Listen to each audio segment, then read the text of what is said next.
Hi guys. I made a paid service in Telegram where you will find a great collection of fanfiction audiobooks organized and regularly updated. What you get? An unlimited access to the full audiobook library. New fanfiction audiobooks added regularly. You can play audios directly from Telegram anytime.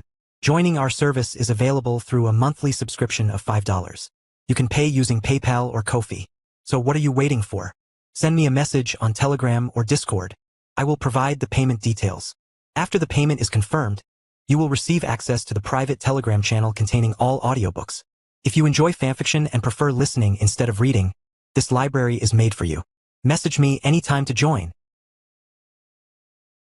Ch. 36, Venom Beneath the Silk. Gable and the others were assembled at the sealed cave's magic circle, waiting for us. The moment he saw me, Gable ran up, looking visibly relieved. "Oh, Lady Rimuru, you are safe." His voice echoed with genuine relief. I gave him a small nod, still mentally regrouping after everything that had happened. He quickly launched into his report. And then, just after we received word that Lady Millen would wage war against the beast kingdom of Eurasania in a week's time, I lost contact with Sir Benimaru. Concerned, I made contact with Sokka, but apparently no one outside the cave could reach our leaders, either. A war between Milim and Carrion. That didn't sit right with me at all. I kept silent. There were too many threads now tangled together, and I needed to sort them out one by one. And Tempest itself? I asked quietly. Gable's expression darkened. There's no confirmation of any damage, but there's been no response from anyone within the capital. It's like the entire city just went dark. So even the communication links were down. It was the same effect I felt during my battle with Hinata, cut off from Ranga and the others. Someone had cast a large-scale barrier over the entire region. No doubt about it. Seal's voice echoed calmly in my mind. Understood. This may be a multi-layered interference-type barrier. It likely overlaps with a holy field-like effect. The objective seems to be isolation and magicule suppression. This was a coordinated move, not random aggression. My thoughts exactly. Whoever was behind this was targeting us with precision. All right, I murmured, eyes fixed on the swirling light of the teleportation circle. No more hesitating. That mysterious presence from the forest might have let me go, but Tempest wasn't guaranteed the same mercy. I told King Gazel as well, Vester added, stepping forward with a worried frown. But it was hard for us to make any concrete moves, given the lack of information at hand. That made sense. Even the king of the armed nation of Dworgen would be hesitant to act without knowing what he was up against. Certainly, Gazel must have been terribly concerned. He wasn't the type to ignore signs of a crisis. We last made contact via communication crystal about an hour ago, Vester continued, but nothing since. We were expecting a second call, but it never came. I nodded slowly, processing the implications. That meant the interference reached even as far as international channels. The thought communication network was cut off too, and just as they were beginning to debate what action to take, I had arrived. Lucky timing. Or maybe fate nudging me back just in time. Still, if communication was being blocked this thoroughly, it wasn't just an isolated attack. It was a carefully planned operation, and Tempest was the target. I clenched my fists. "I'm going back," I said quietly. Immediately. No hesitation. And no more mercy, either. As I mulled things over, a flicker of movement caught my attention, then so I leapt out from my shadow, silent as a whisper. Just behind him, Sokka and several others emerged from Gables. "Lady Rimuru," so I said as he knelt, his face pale and drawn. "It is a tremendous relief to see you safe and sound." He was clearly worn down, his uniform stained and torn, his breathing shallow. Even so I, the ever-composed shadow, looked like he'd been through hell. "I'm more worried about you," I said, stepping toward him. "You're in worse shape than me." Vester immediately ran over with a full potion, which so I accepted and drank wordlessly. "The moment you vanished behind the barrier," he said after a breath, "our connection was severed. I couldn't reach you, not through shadows, not through thought communication. I feared the worst." I lowered my gaze for a moment. "So that's when he lost contact." "Forgive me for interrupting," Sokka added, her tone calm but firm. "Sir Soai sustained those injuries while attempting to breach the barrier surrounding Tempest. He did all he could to escape it and report back." I clenched my fists. That cursed barrier again, hurting my people, severing our bonds, isolating us one by one. Whoever cast it wasn't just trying to trap me, they were trying to cripple all of us. The story he had for me was a shock. "There's a military force from Farmus," so I said gravely, marching straight toward Tempest. "Their numbers are significant, at least 30,000 strong." I froze for a moment. 30,000? Why now? "So I caught wind of this through our outer scouts," Sokka added. He immediately attempted to return and inform Sir Benimaru, but that's when the barrier around town activated. "Yeah," so I said with his usual calm. "I tried to get through it myself, but no luck. One of my replication bodies collided with the outer rim and was destroyed on contact. My real body got away with just an injury. Only so I would casually brush off nearly dying like that." He made it sound like a scraped knee. "All his replications were lost in the attempt," Sokka went on. He returned here to regroup, and we were preparing to force our way through when we saw you teleport here. So they were ready to throw themselves into danger just to reach me. I bit my lip. Thanks, so I said. You did everything you could. I'm proud of you. He gave a slight bow, though the tension hadn't left his eyes. We all knew what this meant. Farmus wasn't just marching on us, they were coming in full force, and someone had made sure I wouldn't be there to stop it. Looks like they've been planning this for a while, I muttered, clenching my fists. Separating me from Tempest, cutting off communications, whoever's behind this wants us crushed.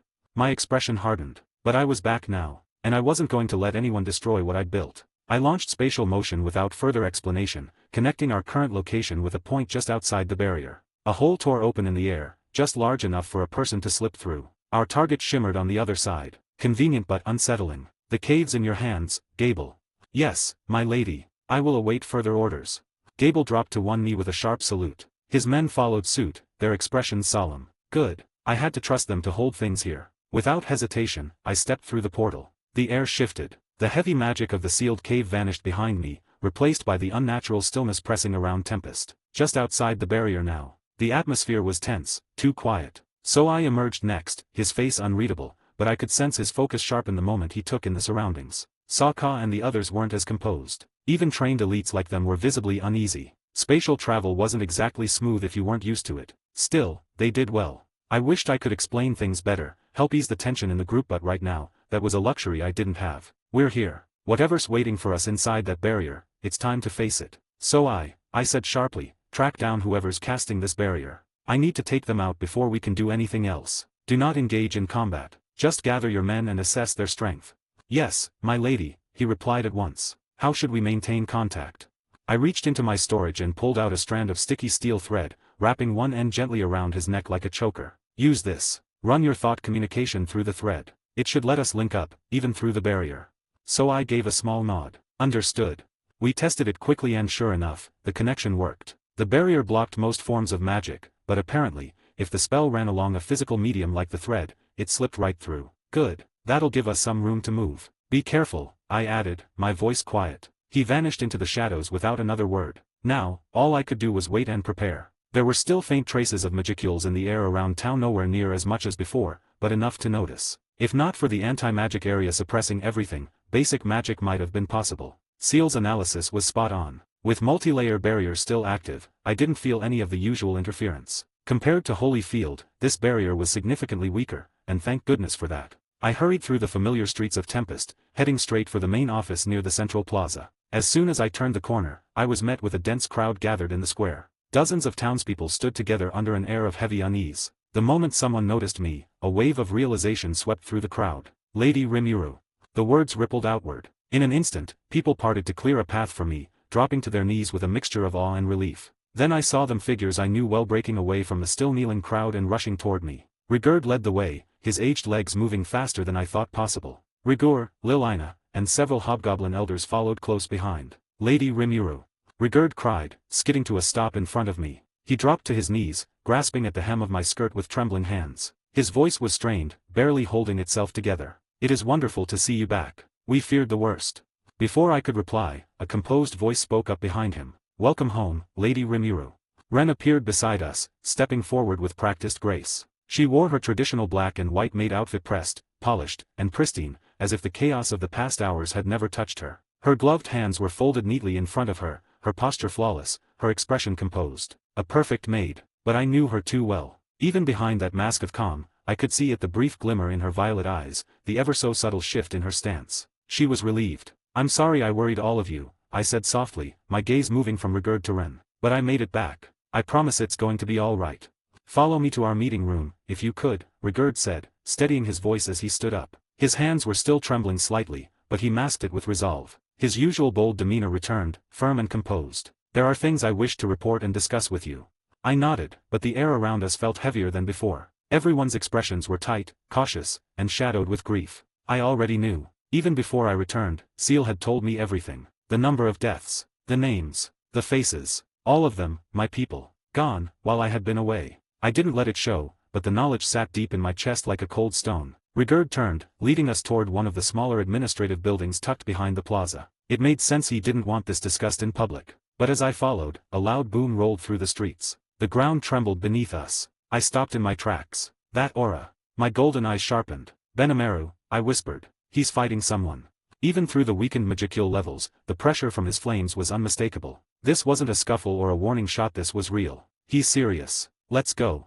I didn't wait for a response. My foot hit the ground, launching me forward. Behind me, Rin kept pace, her presence silent but solid. As I feared, Benimaru was already in the middle of a fight, or rather, something far more one-sided. The air cracked with the heat of his magicules. He hadn't drawn his sword, but it didn't matter, his presence alone was blazing like wildfire, radiating fury. Around him stood a squad of high orcs, all clad in sharp black armor, unmoving. Geld stood at the front, watching with clenched fists. He was usually calm, disciplined. Right now, even he was on edge. And at the center of that pressure stood their target Gruisith, one of Carolon's men. That alone confused me. Why would a Beast Katir's subordinate draw Benimaru's wrath? Then I saw it. Yum was lying collapsed behind Gruisith. A beautiful woman I didn't recognize knelt beside him, holding him close. She looked terrified, trying to shield his unconscious form. Gruisith stood protectively in front of them, arms spread. He wasn't attacking, he was defending. Benimaru's voice rumbled low, his tone restrained but dangerous. You seek to protect this woman, too?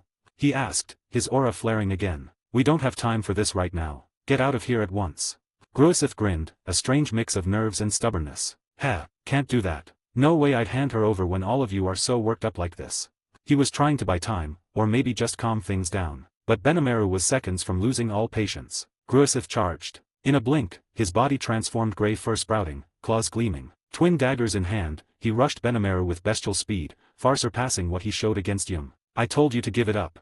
The daggers struck Benimaru's aura and vanished on contact. Gruisith froze. Benimaru caught him with one hand, lifted him like a rag doll, and slammed him into the ground with a sickening thud. Cracks split the earth. Blood spread. Benimaru still hadn't drawn his sword. Even so, Gruisith staggered back to his feet. NGH. But I'm still Dash. Enough of this nonsense. If you continue to resist me, I will kill you. You understand? He moved again, ready to finish it. That is enough, Sir Benimaru.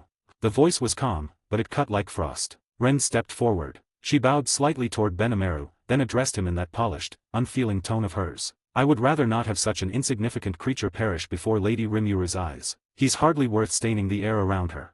Oof. Insignificant creature, huh? That's just so like Ren. Even in a situation like this, she's perfectly in character, true to her role as my ever-flawless maid. I don't know if I should be amazed, or worried. Benimaru stopped mid-motion. He glanced at her, then at me. I gave him a small nod. He sighed, lowering his hand. Ren took a quiet step back, having said all that was needed. As usual, her presence did more than most battle cries ever could. Noticing me, Benimaru promptly let Gruisith go. The beastman slumped to his knees, the oppressive aura surrounding him dissipating instantly. The tension hanging in the air dispersed like mist, and the crowd began to stir. Geld and the others lowered their stances, eyes lighting up with visible relief at my return. But more pressing were Yum and Gruisith, both clearly in need of healing. As I stepped forward and administered potions to the injured, I turned to Benimaru. Benimaru, what is going on here?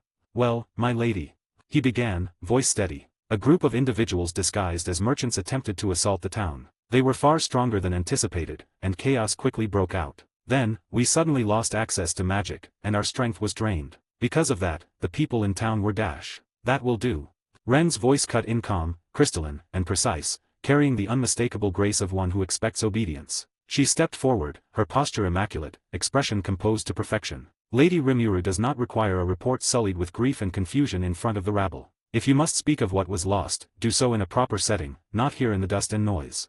The way she said it, not here, left no room for argument. Not from Benimaru. Not from anyone. Benimaru met her gaze, then slowly nodded. Understood. I will report in detail, later.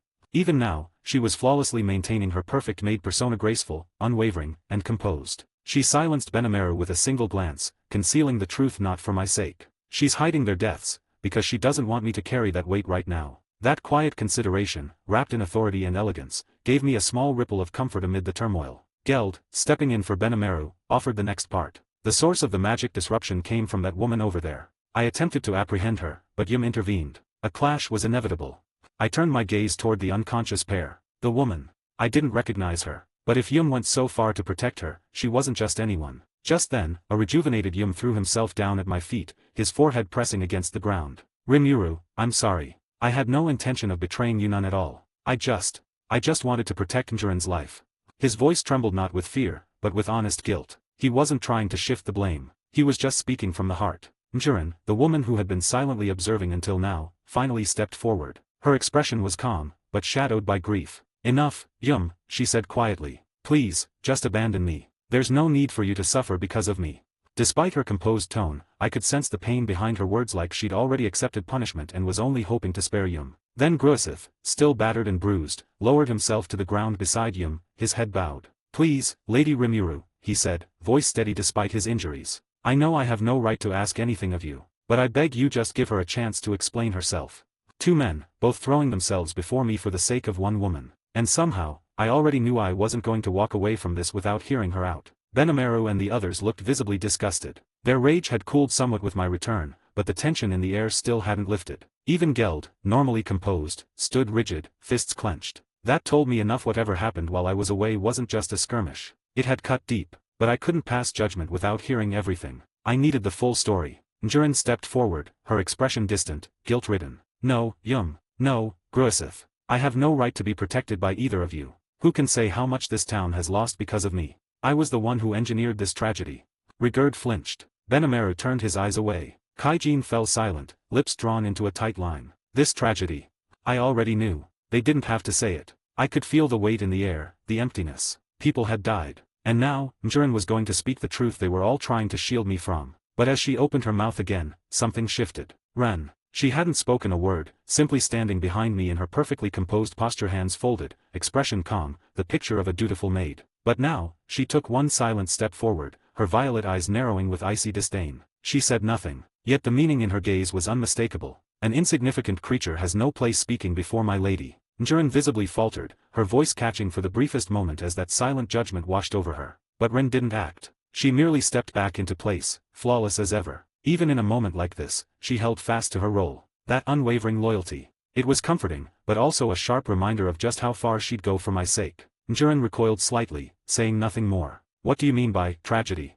I asked softly, breaking the silence. At once, I felt a shift beside me. Ren didn't speak, but I caught the barely perceptible twitch of her brow, the way her gloved fingers tensed ever so slightly at her sides. She didn't want Njurun to answer. That much was clear. But she didn't stop her, either. As always, Ren maintained her perfect maid persona, serene, elegant, silent. Obedient to me, even when her instincts screamed otherwise. She looked at Njurun with a subtle but unmistakable coldness, as if warning her that the privilege of speaking before me was not to be taken lightly. Still, she said nothing. Njurun looked between us, saw Ren's glare, saw my calm gaze and gave a resigned nod. Follow me, she said at last, turning away. She was headed for the plaza in the middle of town, the place they tried to keep me from reaching. And I already knew what I'd find there. Seal had told me everything. The number, the names, the faces, 100 of my people. I knew, I had known, but, even knowing couldn't prepare me for this. They were there, lying silently under the open sky, lined up with care, as if someone had tried to preserve their dignity. I walked forward, the world around me muted, distant.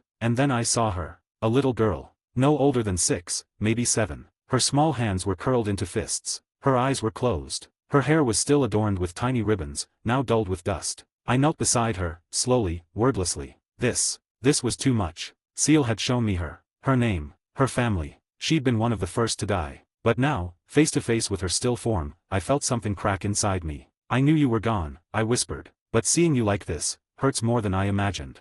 My hand hovered above her forehead, trembling. There was no warmth left in her skin. No fear, no peace. Just silence. I promised I'd protect you, I murmured, the words barely forming. All of you. And I failed.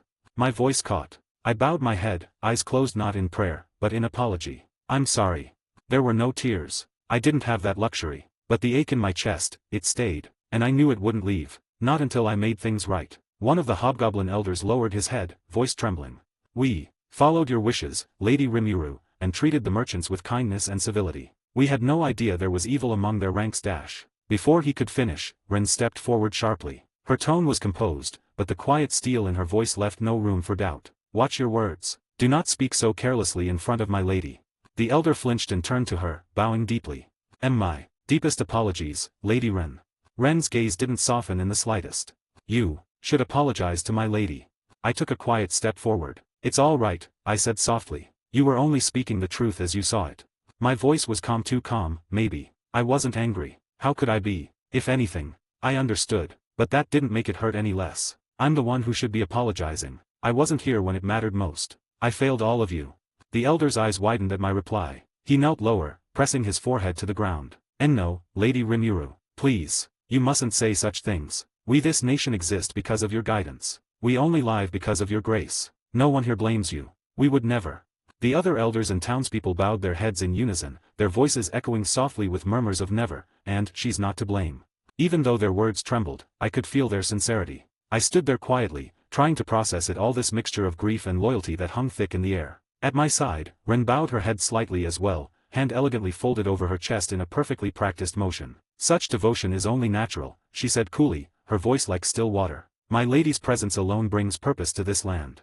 I glanced at her out of the corner of my eye. Her posture was flawless as ever. Her voice held the same composed tone she always used in public. And yet, her fingers were curled just a bit too tightly. She was angry. Not just at the elder's words but at the situation. At everything. But she held it all behind her perfect mask, like always. I didn't say anything. I just let her stay that way. A torrent of regret, a wellspring of anger with no place to go, was gushing out of me. It was hard to think. Even without the need to breathe, I could feel my chest tightening like I was suffocating on nothing but grief. My heart didn't beat, but the sensation of it pounding wildly echoed through me. I was shaking, not from fear, but from the sheer force of everything crashing into me at once. It didn't feel real. I'd prepared, I'd made plans, I'd tried to protect them, and still this. For a moment, I nearly lost control, my form beginning to blur, flicker, shift. I was slipping, the core of me unraveling. It would have been so easy to collapse there, to sink into the ground and vanish. But I couldn't allow that. Not here. Not now. I gritted my teeth, forced myself still.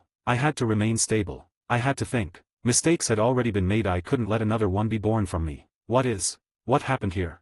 My voice felt like it wasn't mine, cold, detached, hollow. It drifted out of me like fog, distant and numb. I barely recognized the sound. It was as if something in me had frozen over, locking all the emotion deep inside. Njuren's voice trembled. If I hadn't cast that great magic, none of this would have happened.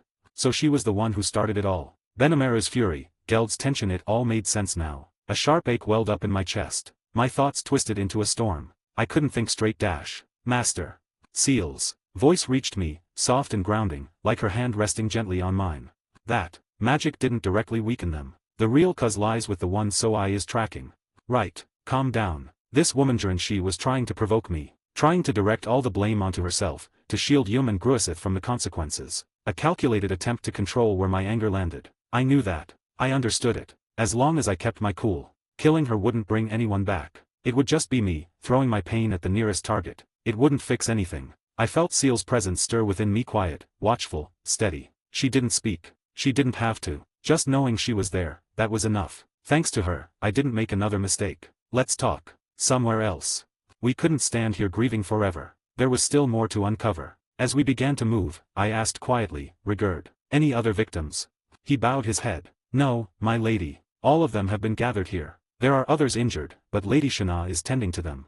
The room was quiet, too quiet. Everyone else was preparing for the meeting, but I remained alone in my office, the weight of recent events pressing down on me. I stood there, lost in thought, unable to shake the images from my mind. Then, I felt her presence, familiar and gentle. Seal appeared behind me without a word. I turned and quickly wrapped my arms around her. No barriers, no hesitation, just us. Seal. I whispered. She held me tightly, her touch steady and warm. After a moment, she moved gracefully and sat on the edge of the desk, positioning herself so that my face could rest against her chest. I leaned into her soft chest, my cheek pressing gently there. The warmth and softness were comforting beyond words, like sinking into the gentlest cloud, soothing and calm, quieting the turmoil inside me. Her arm wrapped around my head, pulling me closer as she patted my hair softly. With each gentle stroke, she drew me even nearer to that softness, as if to shield me from everything else. Tears slipped quietly down my cheeks as I let myself be vulnerable for a moment, her fingers softly running through my hair. You did everything you could, Master, she said softly. You came back, you cared. That's what matters. Is it enough? I asked, voice breaking. It is, she assured me, pulling me closer. You're not alone. I closed my eyes, comforted by her presence, letting the quiet embrace soothe the storm inside me. Then, a soft knock interrupted us. My lady, Ren's voice came from the door. The meeting is about to start. The door opened, and Ren stepped inside, her calm gaze briefly taking in the scene. I wasn't aware I was interrupting a bonus event, she remarked deadpan, but I won't say more. And then she left. Seal stood and smoothly adjusted her posture, wearing her mask, now ready to face the others. Let's go, I said quietly, wiping my eyes. Together, we left the room to join the others. By the time we stepped into the meeting room, the air inside was heavy with unease, tension tightly wound like a string about to snap. The various leaders of Tempest had already gathered, seated in a semicircle around the long table. Their eyes turned toward me the moment I entered, silent, waiting. I walked forward with Seal beside me, calm and composed as always. She now wore her usual attire, a perfectly pressed black and white maid uniform, and as she entered the room, she had already slipped her mask back on without a word. She stood a respectful step behind me, hands folded gracefully in front. Ren was already standing to the side of the room, the very picture of discipline. When her eyes met mine, she gave a small bow and turned toward the others. "Before we begin," she said, her voice refined yet commanding, "allow me to clarify something, since I'm certain the question may arise." Her tone remained smooth and perfectly measured, her maid persona in full effect. "The reason Lady Seal was not present earlier is due to a personal errand I entrusted her with. I trust no one will question the priorities of my lady's personal attendance." There was not a hint of hesitation in her voice. The room acknowledged her explanation with quiet nods. No one pressed further. Benamaru, seated near the front, folded his arms and watched in silence, a storm of emotion still roiling beneath his composed expression. With Ren's statement closing the matter, I took my seat at the head of the table. Everyone followed suit, eyes fixed on me once more. "Let's begin," I said. My voice was quiet, but it carried the weight of everything I had seen and everything I now needed to understand. Once we were all seated, the meeting began with a heavy silence before Benamaru stepped forward to speak. "We were caught off guard," he admitted, his voice low with frustration. "The town fell into chaos almost immediately after the barrier activated. Communication was disrupted, and without your presence, morale dropped sharply. It was all we could do to keep order." Next, Geld took over, his expression hard. "Our defense lines held as best they could. My men fought to protect the civilians, but with the barrier suppressing magic, our options were limited. We sustained damage across the residential district and outer perimeter." Rigurd bowed deeply before continuing the report. "We've confirmed around 100 casualties, my lady. Mostly civilians caught in the crossfire or unable to escape in time. Homes were destroyed, supplies lost. The people are frightened." I gave a small nod, urging him to continue. His voice wavered slightly, but he pushed through. "Repairs have already begun. Everyone is doing what they can to recover, but the pain runs deep." Then Ren stepped forward, her posture flawless, her voice quiet but perfectly clear. "Regarding the enemy, this chaos was no coincidence. It began with 3 otherworlders, aligned with the kingdom of Pharmus. They appeared without warning and launched an indiscriminate assault. Each possessed unique skills and demonstrated strength far beyond the ordinary. But more than that, their actions were deliberate, calculated. We believe they sought to provoke us." Her gaze moved across the room slowly, eyes half-lidded, as if she found the memory distasteful. "Their sudden rampage spread confusion and fear. Amidst that turmoil, the Knights of Pharmus arrived."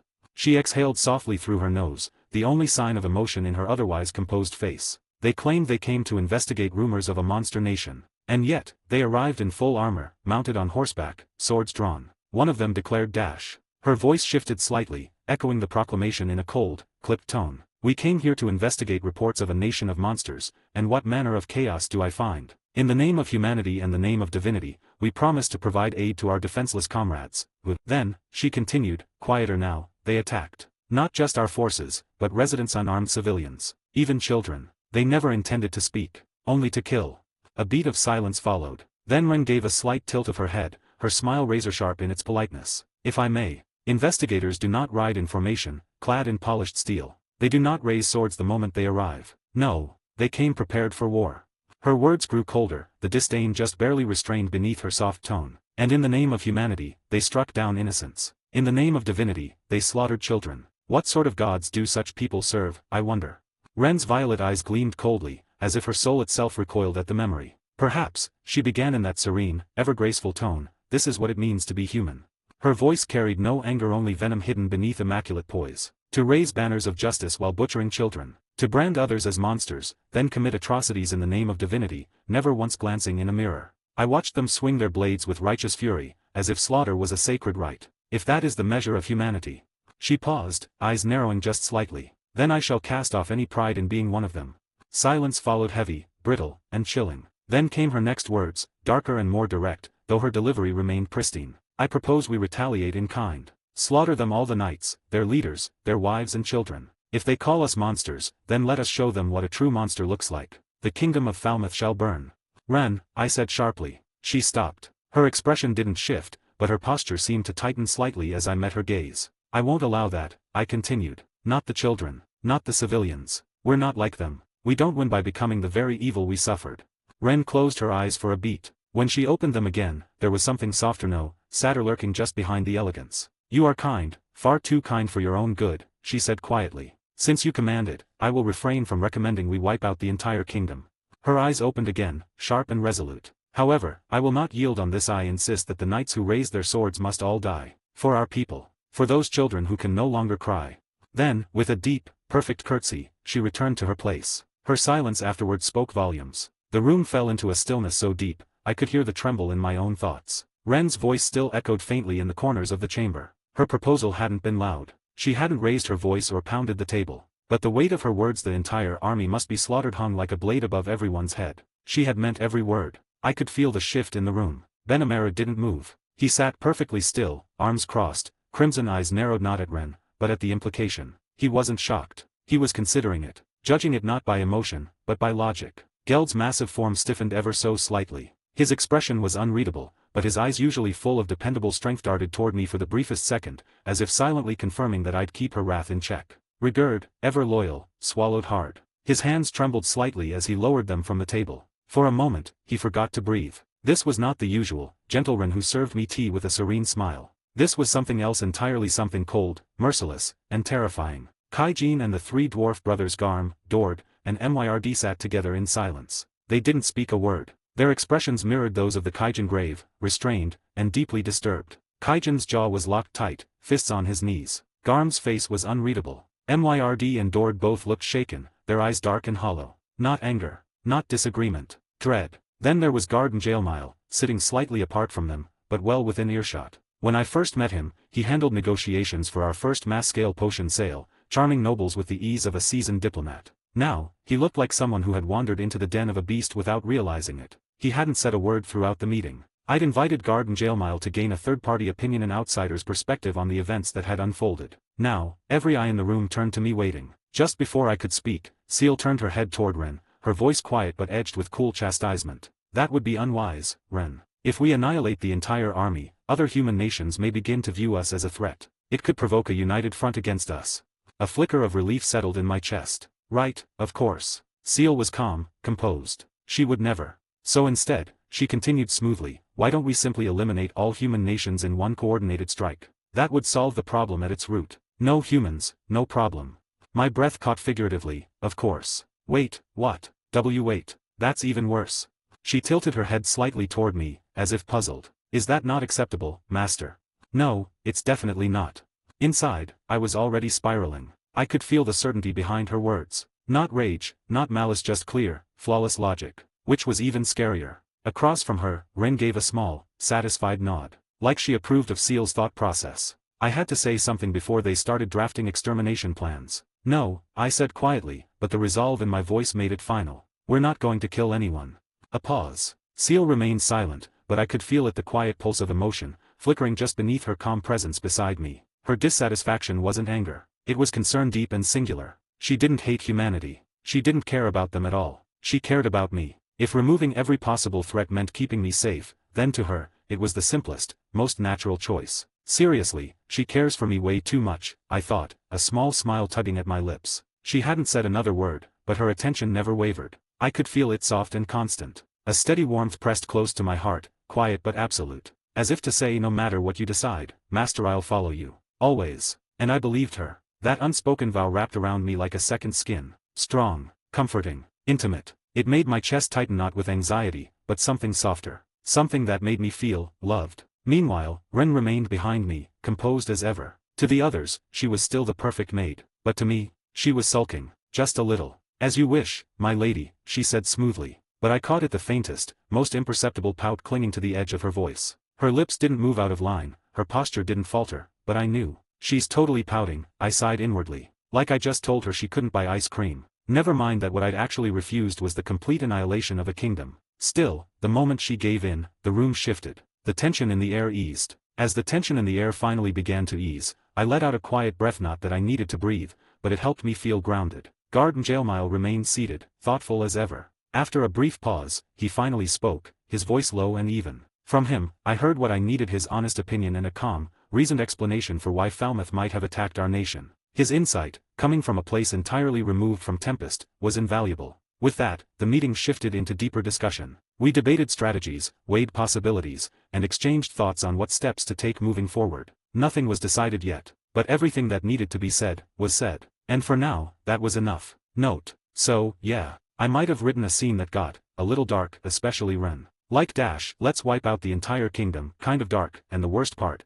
I sort of agreed with her. Don't judge me. But really, Ren's not exactly wrong. In her past life, her parents ignored her completely. No affection, no warmth, just cold indifference, and the one person she trusted? Yeah, total betrayal. So when she came to this world and met people like Rimuru, Shina, Shin, and the others, people who actually cared about her, protected her, and gave her a place to belong, they became something she never had before, a real family. So if Ren's ready to go full apocalypse mode to protect that, honestly, valid, and if I, the author, nodded along and said, yeah, she's got a point while writing it, well, I'm not saying I'm evil. I'm just saying Ren and I might need therapy, group therapy. You're welcome to join. Sessions start right after chapter release. Anyway, thanks for reading as I casually spiral with my characters. Emotionally questionable decisions? Always. Hold on tight. See you next chapter. P.S. No kingdoms were harmed in the making of this chapter. Yet. Ch. 37. Despair and hope. The tension in the room had begun to ease, if only slightly. But one matter remained. Now, it was time to speak to the woman herself.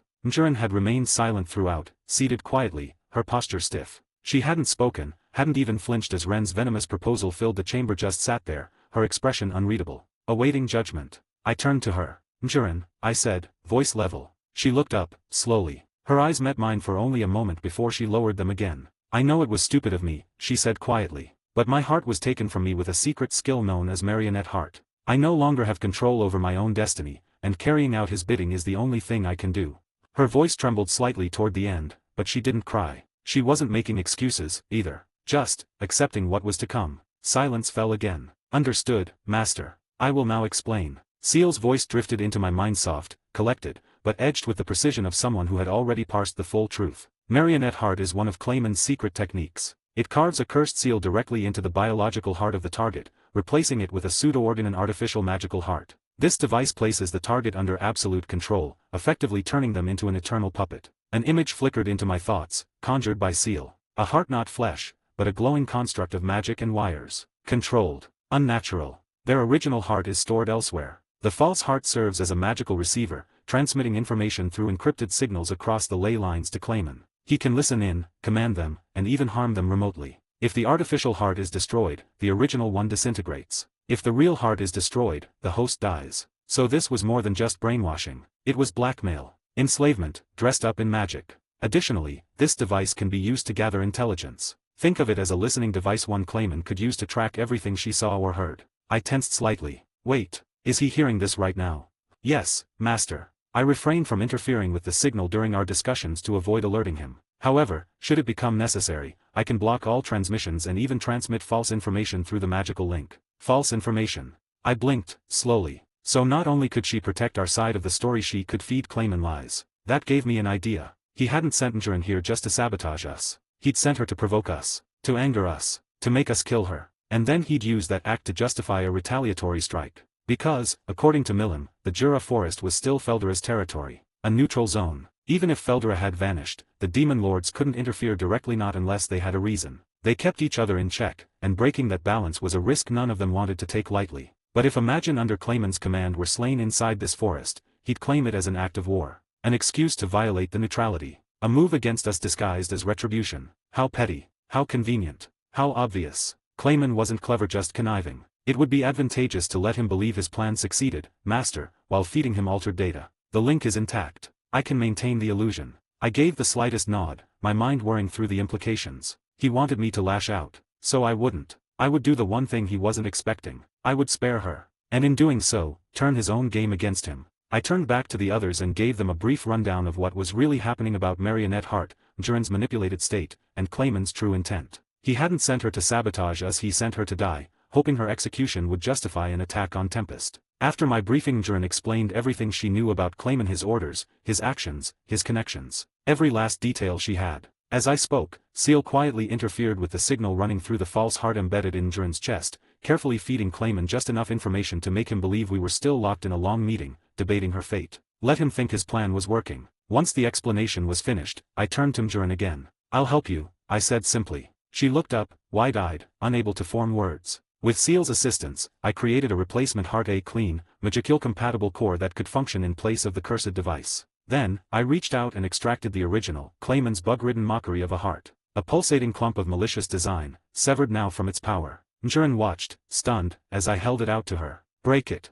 She hesitated then, with trembling hands, crushed the cursed heart. At that moment, Seal acted. In the space of a heartbeat, she sent Clayman a final piece of false intel. Rimuru has reached a decision. The traitor has been executed. If Clayman wanted to play games, he'd just been outplayed. After all that briefing and interviewing, I stepped outside once more. The visitors from Blumund were already gathered, just as I'd instructed them earlier to prepare for departure. They'd loaded up their wagons quickly and efficiently, over 100 merchants, adventurers, and personnel, all waiting with a quiet sort of discipline. Guard Njaelmile stood at the front. Ever the picture of calm professionalism, he stepped forward with a polite bow. "We're ready to go, Lady Rimuru," he said evenly. "But, what are your orders from here?"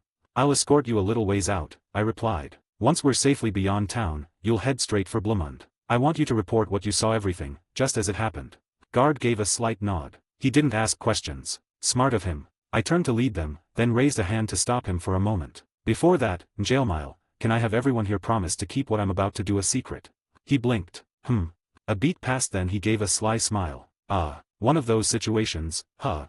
You make it sound like I'm constantly causing problems," I muttered. "Ha ha ha, no, never. But let's say I've grown very familiar with your definition of normal, Lady Rimuru." "Ha, you said it." I smiled despite myself, and we exchanged a light slap on the shoulder like old friends. "Just be careful," he added, a little more quietly. "I'm not the type to pick a fight I can't win," I said, then took a breath and activated spatial motion, spreading the boundary across a wide section of land. The reaction was immediate. Eyes widened. Gasps broke the quiet. Even Benimaru and Geld, who were watching from within the barrier, looked somewhere between impressed and exasperated. They'd seen a lot, but I could still surprise them. "The outskirts of Blumund's about the best I can do for you all," I called out. "It won't last long, so hurry up and hop in there."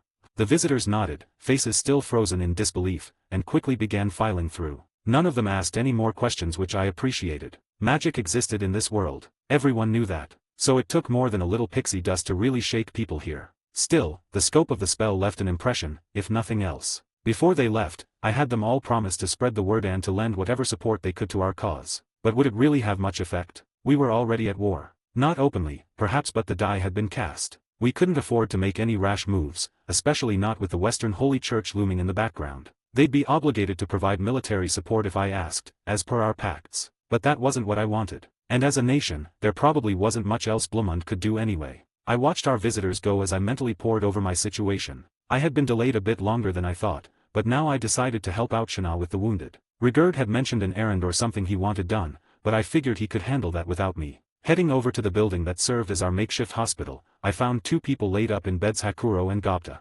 Shana was at their side, quietly tending to them, and Kurob was assisting her as best he could, though he looked more out of place than usual. "How are they looking?"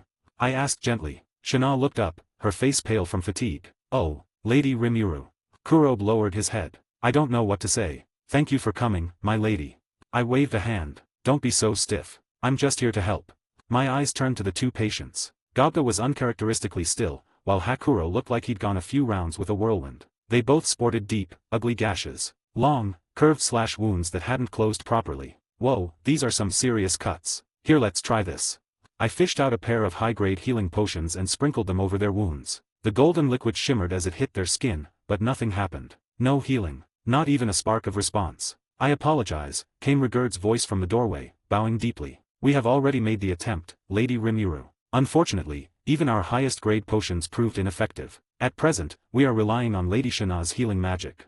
That got my attention. "Seal," I called mentally. "Already on it, Master." Her calm voice answered me without pause. "Analysis complete. The wounds were inflicted by a high-level wind-type skill, most likely a vacuum blade. The residual elemental disruption is interfering with standard healing protocols. So it was an air-type attack, huh? That explained the clean cuts and why potions weren't working. Magicules in the wound had been scattered too widely for them to bind properly. Shall I guide you through a targeted purification and restoration procedure? Please do." I held my hands above Hakuro and Gobta, letting Seal's instructions guide my magic. A soft blue-white glow began to spread from my palms, sinking into the wounded flesh with a faint, soothing hum. The slash marks shimmered, twisted slightly and then began to close. Kurob gasped softly. "It's working."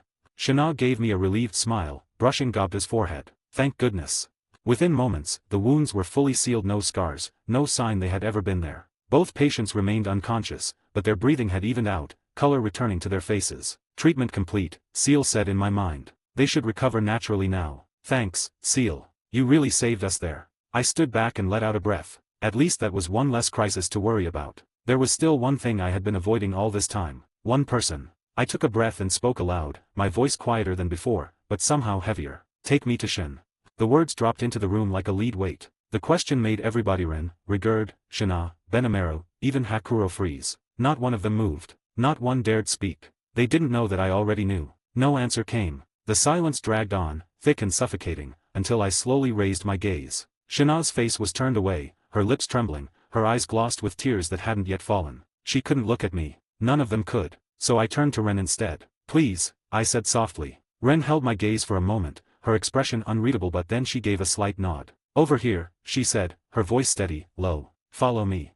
We walked in silence. Past buildings still being repaired, past soldiers and citizens respectfully keeping their distance. Eventually, we reached the central plaza where the fallen had been laid to rest. And there she was, Shen. Her body lay beneath a white cloth, carefully arranged in neat rows along with the others. Out of sight, out of mind, hidden from me, protected from me. I stood frozen, staring at the cloth. I'd known. I wasn't stupid. But knowing didn't make it hurt any less. Leave me, I said quietly, still staring at her. No one moved. All of you, I added. Benamera hesitated, then slowly turned. His fists clenched, jaw tight. Hakuro bowed deeply and departed without a word. Rigurd murmured a soft farewell and followed, head low. Shana lingered. Without a word, she walked up to me and gently wrapped her arms around my waist. Her embrace was warm and trembling. I felt her sorrow pressed against my back, quiet and overwhelming. Then she stepped away, gave me one last look, and left. Only two remained, Ren and Seal. They stood silently behind me, one step apart on either side. Like ceremonial guards, composed, watchful, still.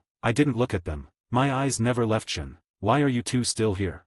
I asked softly. Ren responded with perfect poise. I am your maid, my lady. Naturally, I remain by your side at all times. Then she added, with the faintest hint of dry humor. And besides, this is the part where the protagonist, devastated by loss, awakens her secret cheat power. I must bear witness to that, of course. There was the faintest dry laugh behind it. She wasn't trying to be funny. She was trying to make me feel something. I didn't react. But I understood. Ren gave a small, elegant cough. Ahem. Please excuse my lack of decorum. Then Seal spoke out loud this time, her voice as calm and sure as ever. I am a part of you, master. Wherever you go, I will always be with you. Her tone wasn't dramatic. It wasn't emotional. It was simply the truth. Quiet. Unshakable. Certain. I didn't respond. I couldn't. But I wasn't alone. And in that moment, even if I didn't feel any stronger, I could still stand. The silence stretched on. The wind whispered faintly through the plaza, brushing the edges of the cloth over Shin's still form. I stood there, unmoving, as time slipped past unnoticed. My chest felt hollow. Heavy. I didn't know how long had passed before I finally found my voice again. I know it's a stupid question, I murmured, just barely audible. But, can we bring them back? The words slipped out before I could stop them. A whisper of fragile hope I hadn't even realized I was clinging to. I wasn't even looking at Ren or Seal, just at the cloth. At her. My fists were clenched, but my voice trembled. I know it's not supposed to be possible, but, even if there's the slightest chance. There was a moment of silence behind me. Then Seal's voice, steady as always, spoke gently from my right. It may be possible, master. I blinked, breath catching in my throat. There is a theoretical method, Seal said quietly. My heart skipped a beat. I looked up, eyes wide, turning slightly toward her. Even through the weight pressing on my chest, hope sparked tiny and fragile. Really? My voice cracked just a little. Then we can bring them back. But before I could cling to that thread any tighter, she continued. But it's impossible. The words hit harder than I expected. I froze, confusion flooding in to drown the hope. What? I turned fully toward her now, eyes searching behind the smooth, expressionless mask. What do you mean, impossible? I hadn't raised my voice out of anger, but the volume jumped on its own surprise, frustration, desperation bleeding through the cracks in my calm. Seal stood perfectly still, hands clasped in front of her. Her tone didn't change, still soft, still composed. I mean, it is currently beyond our reach, master, she replied. The method exists in theory, but we lack the power, the catalyst, and the right circumstances. In short, there is nothing we can do yet. I stared at her, my breath caught somewhere between a plea and a protest. Yet, Seal didn't look at me. Her voice was calm, but I could sense her irritation flicker beneath the surface like a spark under ice. We lack the necessary amount of magicules to perform that kind of resurrection art, she said flatly. Thanks to that troublesome little hero's egg lodged inside you. Her tone, usually clinical, now carried an edge, bitter, almost offended. I stood frozen for a moment, then muttered under my breath with a bitter edge, ugh, that accursed seed. Seal, still watching me steadily, continued in a quieter tone. However, we might be able to bypass the restriction and obtain the necessary magicules. My head turned again, a flicker of hope reigniting in my chest. Really? How? We can borrow them, she said. From Feldera. My lips parted slightly. That actually could work. But just as quickly, Seal added with a note of finality. But. It's still impossible, Master. What? What's with this emotional roller coaster? My voice cracked halfway between despair and disbelief. Ren, ever faithful and annoyingly on brand, lifted a finger to her chin. And what's with this information roller coaster? First hero seeds, now dragons. What's next? Are you going to awaken your secret cheat power and reverse the flags? Seriously, what kind of anime did you watch? Ren tilted her head, deadpan serious. All of them, my lady. All of them. I blinked at her, caught off guard by the sheer conviction in her voice. When I was stuck at home for a month, my family didn't bother me, she continued. So I binged everything, one by one. Anime, light novels. Honestly, I could probably shatter the world record for pure, uninterrupted degeneracy. I stared. Seal, blinking slowly, finally said, I fail to understand half the words you just said. Ren shrugged. That's okay. The important part is, I've studied every type of tragic backstory and plot twist possible. I'm emotionally immune now. Says the same person who casually suggested we should destroy an entire nation. Ren crossed her arms. Well, it was the most efficient way. Seal nodded. She's not wrong. The logic tracks. I let out a groan. Please stop agreeing with each other. I let out a long breath, rubbing the bridge of my nose as their chaotic energy faded. Then I turned toward Seal, my voice quieter but firm. So, about earlier, what did you mean by, but, Seal? She responded with careful clarity. Even if we borrowed Feldera's magicules, the resurrection still wouldn't be possible yet, Master. Not because we lack power. Feldera's energy is more than sufficient, but because of a more fundamental problem. My stomach twisted. What kind of problem?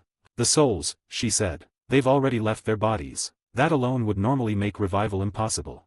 A sharp breath caught in my throat, but she raised a hand calmly before I could speak. However, thanks to the barriers surrounding the town, their souls are being restricted from vanishing completely. They're still here suspended, hovering in the space between life and death. That flicker of hope flared again in my chest. Then, it is possible. Seal nodded slowly. It is, but we lack the means to gather them. I stood still for a moment, processing it all. Then something came to mind. What if I use gluttony? I asked, eyes narrowing as I turned toward her. Couldn't I pull their souls in my stomach? An interesting idea, Master, she said thoughtfully. And theoretically, yes, gluttony could interact with spiritual remnants. But, it's still not strong enough. TCH. Her voice was gentle, but her conclusion was absolute. The souls are delicate in this state. Gluttony's current form lacks the precision and sensitivity required to retrieve them without damage. You would risk consuming them completely, and destroying what you're trying to save.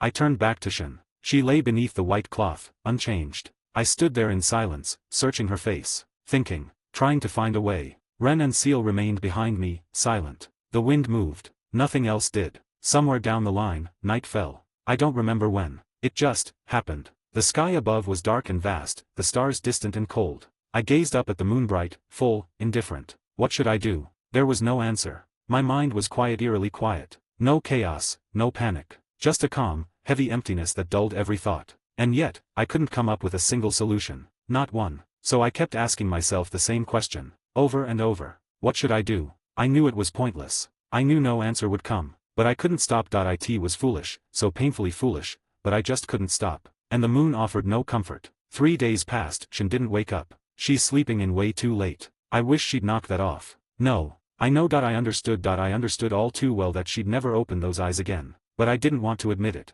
I wanted her back to her usual stupid antics, shoving those abominable meals into my hands with a proud grin. I wanted to see her bicker with Shana, cling to me like always, throw herself into danger without thinking. I wanted her back. Gobzo, too. I didn't know him all that well. We only exchanged a few words on the journey to the Dwarven Kingdom, but Gobta did. Gobta admired him, looked up to him. He was his friend, his comrade, and now he was gone. All the monsters who lay here lined up in silence, in the quiet rows we built for them, had lives, bonds, memories. They had people they cared about. They laughed, they fought, they worked, they lived. No, it wasn't that monsters lacked feelings. They were my most cherished companions. They were my family. I wanted to laugh with them again, train with them, eat with them, live with them. But it just wasn't going to happen. There's no way to resurrect the dead. So what do we do? Do monsters not count as people? Do our lives mean so little that we can be trampled, slain, dismissed without a moment's hesitation? Is that what this world thinks of us? If that's how it is, then they'd better be prepared to be trampled, too. My heart twisted. Dark emotions began to get the better of me: rage, grief, something heavier than despair. A storm of cold fury began to coil inside me, and just then, I realized that thought communication messages had been coming in through the sticky steel thread wrapped around my neck for a while now. I hadn't noticed. Not until now. I'd shut everything out so completely, even my own people. They'd been trying to reach me all this time. I worry for me. And I regretted that. Sorry. I didn't notice. Ah, you are safe. I am so relieved. His tone betrayed the worry he'd been carrying these past 3 days. Always so calm, always composed, and now even so I's voice trembled slightly with relief. It made my chest tighten. It also made me realize, everyone must have been worried sick about me. I could mope and beat myself up about that later. Right now, I had things to do. Time was running out. I steadied my voice. Give me a status report. What's the current situation? So I quickly complied, slipping back into his usual efficient tone. According to him, our enemies had established battle encampments in the 4 cardinal directions around town. Each one was fortified and held roughly a company's worth of knights. That alone would be troubling, but it got worse. Each camp was also shielded by magical devices, complex constructs designed to project the same barrier that had weakened everyone inside town. In short, the town was still trapped in that cursed field. Even worse, so I reported signs of teleportation magic among the enemy forces. They had a way to call for reinforcements, and we couldn't afford to waste any more time. And unfortunately, even with all of Soai's elite shadow operatives, they lacked the firepower to bring down even a single encampment by themselves. I clicked my tongue. This wasn't going to be easy. But I wasn't going to let things end like this. Not without a fight. All right, don't stretch yourself too thin. Join up with Gable and rest. But that's an order. Rest. Yes, my lord. I wasn't accepting any other reply. I couldn't make Soai's team do something reckless and get them killed as a result. I just couldn't. That's when my magic sense picked something up: several figures, cautiously approaching from the west. They weren't trying to hide, but they kept their pace slow, respectful. I recognized them before they were even in view. Cabal and his friends. It made sense. I'd issued the order for everyone to leave me alone, so if anyone was coming close now, it had to be someone from out of town. And they must have traveled night and day on that wagon I gave them to make it back this quickly. I'm sorry we're late, boss, Cabal said, stepping forward, his voice quieter than usual. Rimuru, Gito added, rubbing the back of his neck, clearly uncomfortable. I gotta admit I really don't know what to say here. They probably wanted to say something like hang in there or you'll get through this. The kind of lines that are supposed to comfort you when you're grieving. But before either of them could try, Elin stepped ahead of them and held out a hand to stop them. Her expression was tense, serious, but there was a flicker of something else in her eyes. Rimuru, she began quietly, I can't say this has much of a chance of succeeding, or, like, any, really. She hesitated. I didn't interrupt. But there are some fairy tales, old stories about people coming back from the dead. Stuff like reincarnation, resurrection magic, ancient arts from long ago. I kept staring at her. Fairy tales, huh? She didn't say it to give me hope. That wasn't the look she had in her eyes. She said it because even if it was foolish, even if it was grasping at myths and legends, she still wanted to offer me something, anything, even a dream. Thanks, I said softly. Maybe that was enough. Even if I didn't believe in miracles anymore. Can you tell me more about them, Elin? I turned toward her. If there was any chance, I wasn't about to refrain from betting on it. Elin nodded, hesitating only a moment before quietly recounting the old tale. Her voice was soft, almost uncertain, as she spoke of a soul returned from the afterlife not through divine intervention, but through overwhelming power and a transformation beyond humanity. A being who rewrote their fate through sheer force of will. She didn't name the figure. She didn't need to. As I listened, a strange sense of familiarity stirred inside me. This sounded like Milim. That reckless, terrifying, yet oddly lovable walking disaster of a girl. If anyone fit the image of someone defying death and reason to bring someone back, it was her. So it wasn't just a fairy tale. If I became a demon lord, then maybe I could actually bring them back. Seal. Yes, master. Why didn't you tell me this was possible? There was a pause. Not just analytical silence, hesitation. Then she spoke. Actually, master, there is something I didn't report earlier. Due to Hineda's attack, your soul has been weakened. Cracks have formed along its structure. My eyes widened. If you attempt to evolve into a demon lord in this state, the transformation could place too much strain on your soul. There is a high chance it might shatter, however, if you give it time, your soul will naturally recover on its own. A high chance. Not certainty. Not absolute. Just high. I lowered my gaze, my thoughts turning to Shin. To Gobzo. To all the others who had fallen, their lives stolen under my watch. So there's still a chance. However small, however fragile. It exists. If that's the only chance I have to bring them back, then I'm going to take it. Because if I don't take responsibility for this, if I back away now, then what kind of leader does that make me? No, I thought, gripping the edges of my cloak. I will do it. Even if there's only a slim chance of success. Even if it means risking myself. I have to try. Because it was my responsibility. I let this happen. Now I'll fix it. No matter the cost. Seal's voice answered calmly in my mind. Master, if you proceed with the evolution into a demon lord, there is a chance however slight that your soul may repair itself during the process. A chance, huh? I exhaled slowly, eyes still on Shin's still form. Not a promise. Not even a likelihood, just a possibility, but that was enough. I see. That's all I need, then. Even the thinnest thread of hope I'd take it. If there was any chance I could bring her and the others back, I wasn't going to hesitate. Very well, Seal continued. To evolve into a true demon lord, you must nourish the transformation with the sacrifice of at least 10,000 human souls. 10,000 lives. I stared at the ground in silence, that number pressing down like a weight on my chest. And then her voice came back to me, not Seal's. Ren's. Clear. Unflinching. Unapologetic. However, I will not yield on this. I insist that the knights who raise their swords must all die. For our people. For those children who can no longer cry. She hadn't been angry. Not cold, either. Just, resolved. And I knew she meant every word. I swallowed hard. If I hesitated here, I would lose everything again. If I do this, Seal, if I become a demon lord, can I really bring them back? There is a chance you will awaken an ultimate skill in the process. In order to bring them back, an ultimate skill is required. A chance. Not a promise, not even close. But still a chance. And right now, that was everything to me. All right. My voice came out firm, despite the swirling in my chest. I'll do it. I'll become a demon lord. Thanks for telling me about that, Elin. Are you sure about what you're saying, though? I mean, you're basically telling me to become a demon lord. I looked at her, searching for any hesitation. She glanced down at the ground for just a moment, then looked back up, her eyes steady and full of resolve. Well, you know, I come from the sorceress dynasty of the Lion, she began, her voice quiet but unwavering. And I always looked up to adventurers, their freedom, their courage. That's what pushed me out into the world in the first place. She paused, taking a breath before continuing. But you know what? I'm done just watching. I want to help Shin, too. I don't want to just stand back and let Pharmas or the Western Holy Church get away with this. I hate people who think monsters are evil just because they're monsters. Her fists clenched at her sides, trembling slightly. I know that telling you about this is something I can never take back. That this decision isn't one I can undo. But I don't know. It just feels wrong to leave things like this.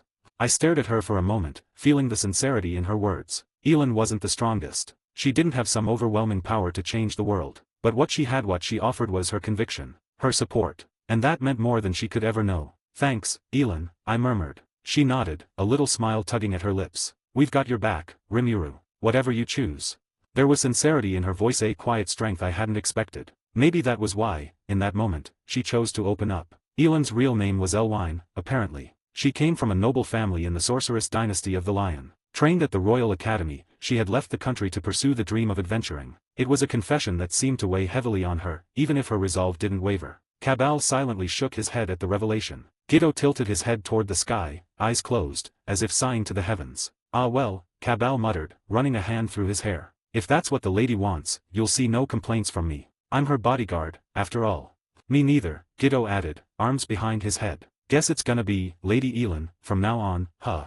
That made me blink. These two weren't exactly your average adventurers either, it seemed. After a bit of nudging, they admitted it themselves, they had left the Lion not out of wanderlust, but to serve as Elin's personal guards. Loyal to the end, and clearly more than just bodyguards. They were friends. Real ones. The kind you could rely on no matter what. A small ache tugged at my chest. Honestly, I was a little jealous. That kind of bond was something rare. Elin's expression shifted, a mix of wistfulness and conviction settling on her face. So, probably, when you become a demon lord, Rimuru, it's gonna be totally obvious that I tipped you off. The Lion's Intelligence Bureau already knows I'm involved with you. It won't take long for them to figure out I said something.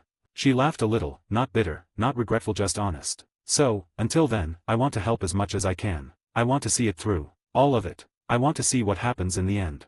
She knew. She wasn't going to have her adventurer's freedom for much longer. And yet, she'd chosen to spend the last of it here with me, with us. I didn't say anything right away. There wasn't anything that really needed to be said. I just nodded, quietly grateful. Thanks, I murmured again, softer this time. They'd all made their choice. Now it was time for me to make mine. With the decision made, everything felt like it had finally snapped into motion. Step 1, keep the souls of everyone we lost from disappearing. I focused my mind and adjusted the great magic I had analyzed earlier through Analyze and Assess. Using that foundation, I enhanced the barrier surrounding the town, reinforcing it to hold the souls within. I didn't know how much longer Mjurin's magic would last, and if it shut down all at once, their souls could scatter like mist in the wind. I couldn't risk that. The cost in Magicules was steep, very steep. But compared to the absolute despair I'd been drowning in until just yesterday, it felt like nothing. I poured everything in. No hesitation. Oddly enough, I almost felt elated. Good thing I'd thought to analyze that barrier earlier, even though I didn't expect it to be useful.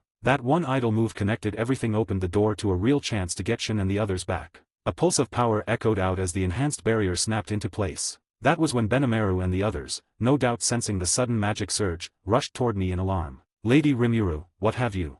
Benimaru, I said, voice firm but calm. Gather everyone. We're holding a war council. I'm going to lay out our next steps.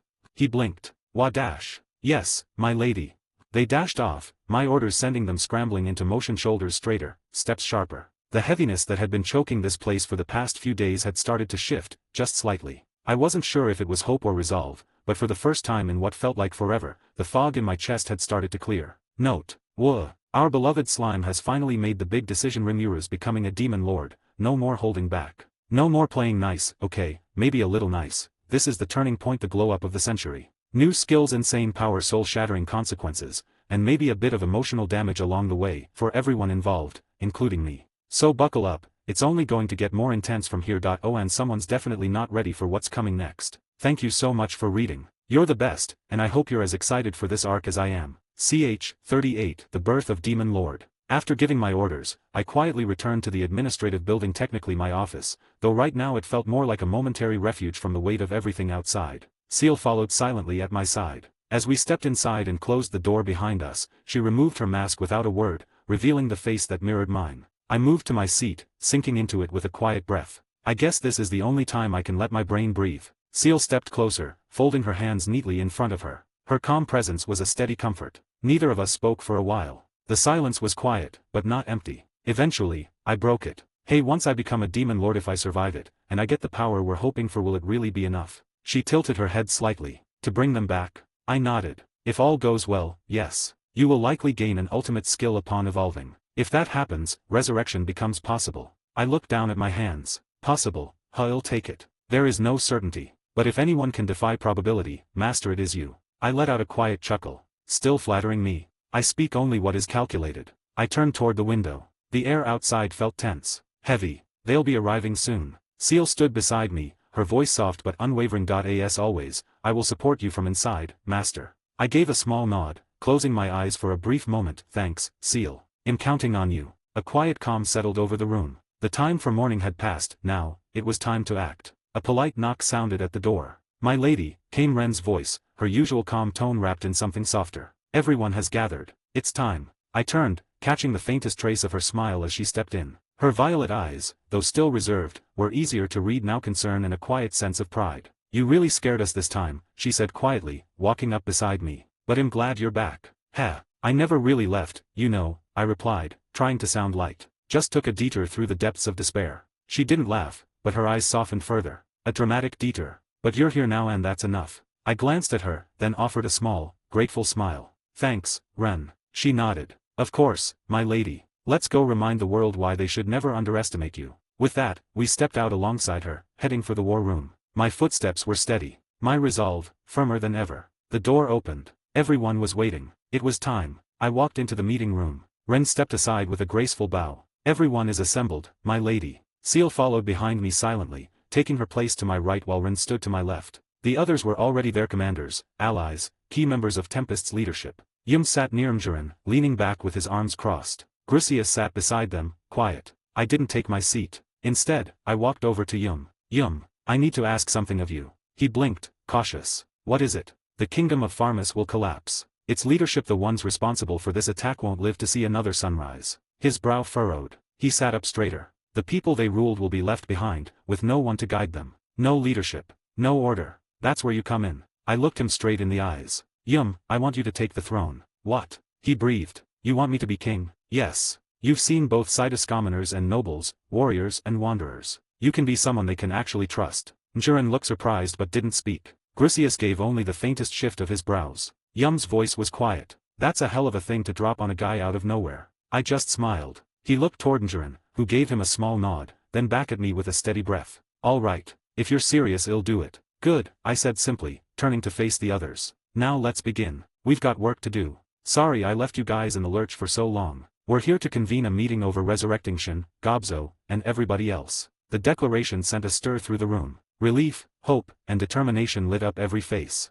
My words had brought them back from despair and now they were ready to move. Now, before I give you my own ideas, I would like to hear your opinions about the kingdom of Pharmas and about humans in general. One by one, they shared their thoughts. Some spoke bluntly of revenge, others weighed caution. There were discussions on diplomacy, the threat of future invasions, and the need for justice. But in the end, their stance was clear. None of them hesitated to follow me, no matter what path I chose. Once I had heard them all out, I gave a firm nod. Understood. Then let me tell you my plan. I waited for everyone to settle back down before I continued. Right. Listen to me, all of you. The room fell completely silent as I stood, feeling the weight of every gaze. I myself am a former human being. I was reincarnated, as it were. That caused a stir. A few exchanged surprised looks, and murmurs rippled through the room but no one interrupted. I could tell they weren't doubting me, just processing the shock. Shana, Rhonda, and probably Shin had known. ID never made a secret of it, and I might let it slip here and there in casual conversation. But judging by the reactions now, most of them were hearing it for the first time. Still, they listened ready to accept whatever came next.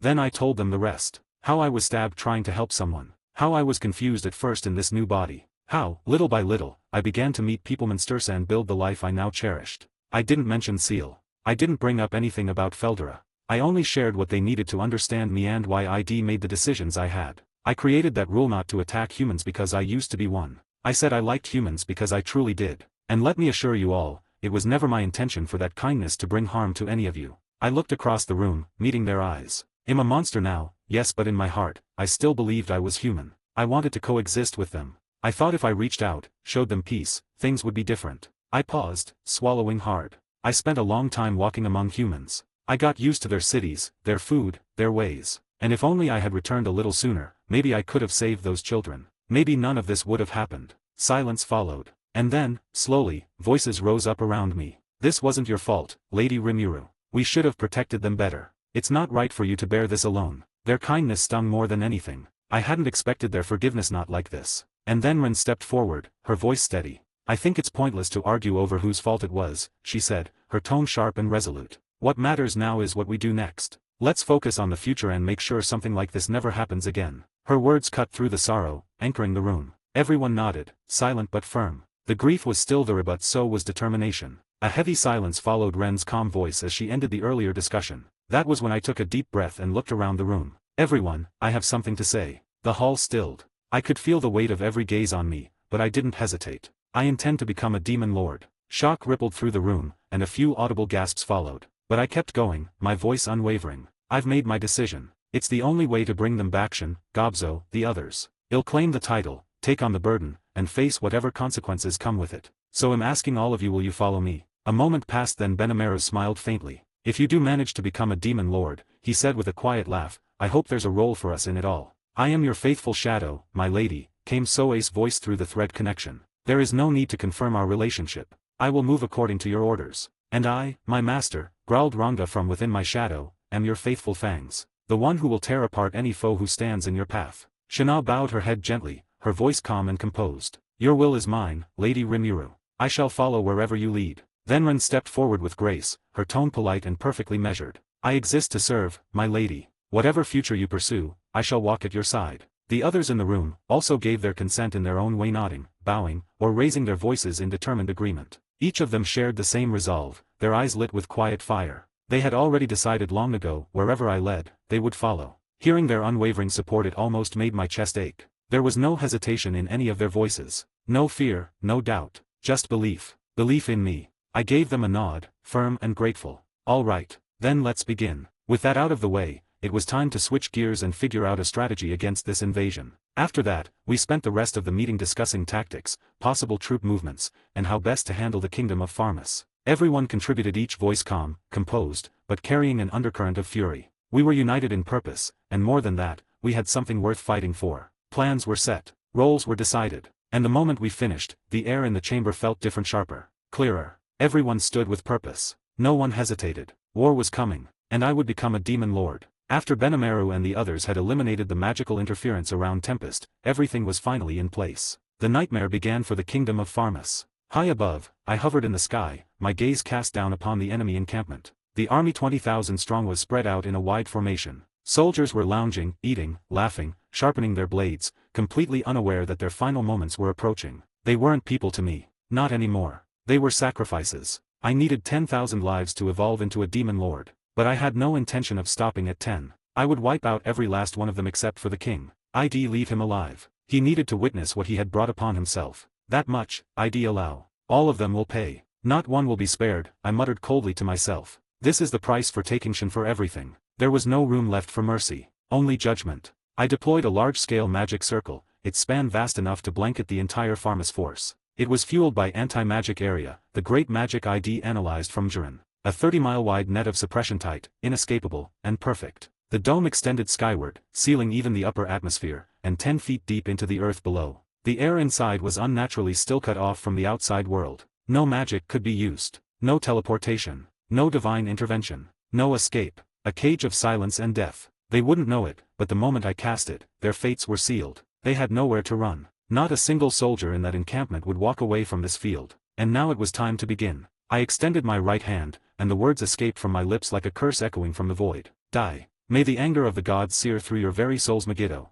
Countless threads of light burst forth from the heavens. They refracted and ricocheted, splitting through the air like divine judgment. The beams danced and shimmered silently, bending near the ground and plunging down without warning. They passed through armor, flesh, and bone without resistance. One by one, the soldiers of Pharmas fell. Over 1,000 or so droplets of water floated silently around me, each one calibrated, refined, weaponized. Above, a dozen or so larger lenses hung in the sky, harnessing the power of the sun. They concentrated the light into brutal, thin beams refined through mirror-like droplets below that angled and bent the rays toward the ground like a painter guiding a brush. Only, my canvas was death, and my strokes painted agony. These beams, searing hot and impossibly fast, pierced through arms, legs, and shoulders. This wasn't mercy. It was strategy. I wanted them to suffer. I wanted them to see what was coming and realize that no plea would save them. Cries erupted below me. Screams, the thundering chaos of men losing their minds. Soldiers clutched cauterized stumps where limbs once were, their weapons falling from ruined hands. The smell of scorched flesh mixed with the stench of fear.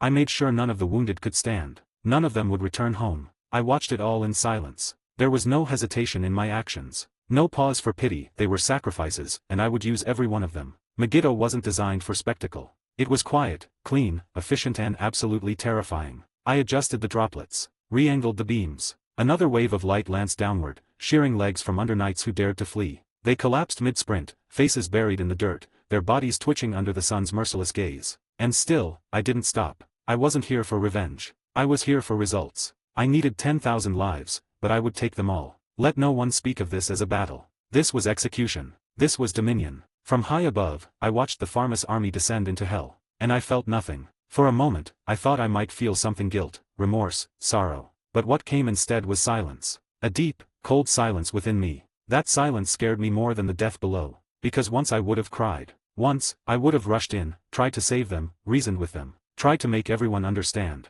But that man Satoru Makamehi was gone now. I closed my eyes, and I could still picture him. The man who died on a Tokyo street, who loved his peaceful life, who wanted to help people and smile through it all. He was the one who reached out to others, who tried to find balance, who believed that understanding could solve anything. But this world didn't work that way, and trying to live by his ideals, it nearly got everyone I cared about killed. So I let him go. I would always remember him. That past life gave me knowledge. It helped me build Tempest. It taught me how to think, to dream, to lead. But that was all it was now: useful information. A set of tools. Nothing more. I would not let that old identity chain me any longer. I'm not Satoru Mikami, I whispered to myself. Not anymore. From now on I'm just Rimuru. A monster. A ruler. The protector of my people. If kindness meant hesitation, then I'd be ruthless. If mercy meant risking those I swore to protect, then I would show none. I would still be kind, but only to those who deserved it. Only to those who came in peace. But enemies, threats to Tempest, I would crush them without remorse. I would bear that weight. Because I am Rimuru, and I have no room left for weakness.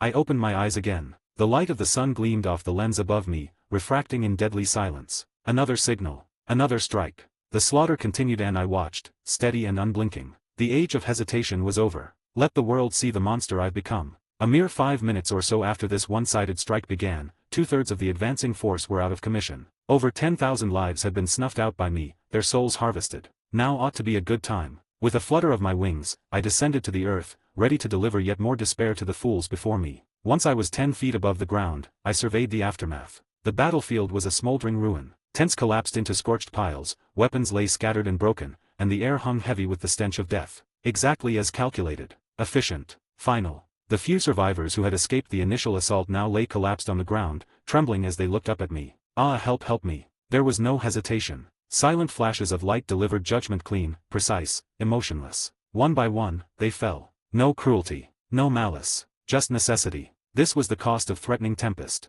and I would not allow mercy to endanger it again. Then, out from the smoke, a man stepped forward. He looked oddly composed, unaffected by the slaughter around him. His appearance caught my attention: black hair, sharp features. Japanese? You're the one leading the monsters, aren't you? He asked, calmly. I narrowed my eyes. Are you an otherworlder? One of the people who attacked my nation? A faint smirk tugged at his lips. Not exactly. From the outside, sure. But from in. I fired. A beam of light burst through his forehead before he could finish. He collapsed without a word. I didn't need explanations from someone who helped bring ruin to my people. Confirmed. The unique skill Merciless is successfully obtained. It wasn't Seal's voice this time but the world language, chiming in like an echo from the void. A cold, impartial announcement. One I hadn't heard in a long time. So that's how it is, I thought. I understood what it meant. That skill Merciless granted power to reap the lives of those who'd given up hope. And it had activated all on its own, triggered by the overwhelming despair washing over the battlefield. The survivors weren't soldiers anymore. They were broken. Empty. How fitting, I thought, my eyes scanning the still burning remnants of their camp.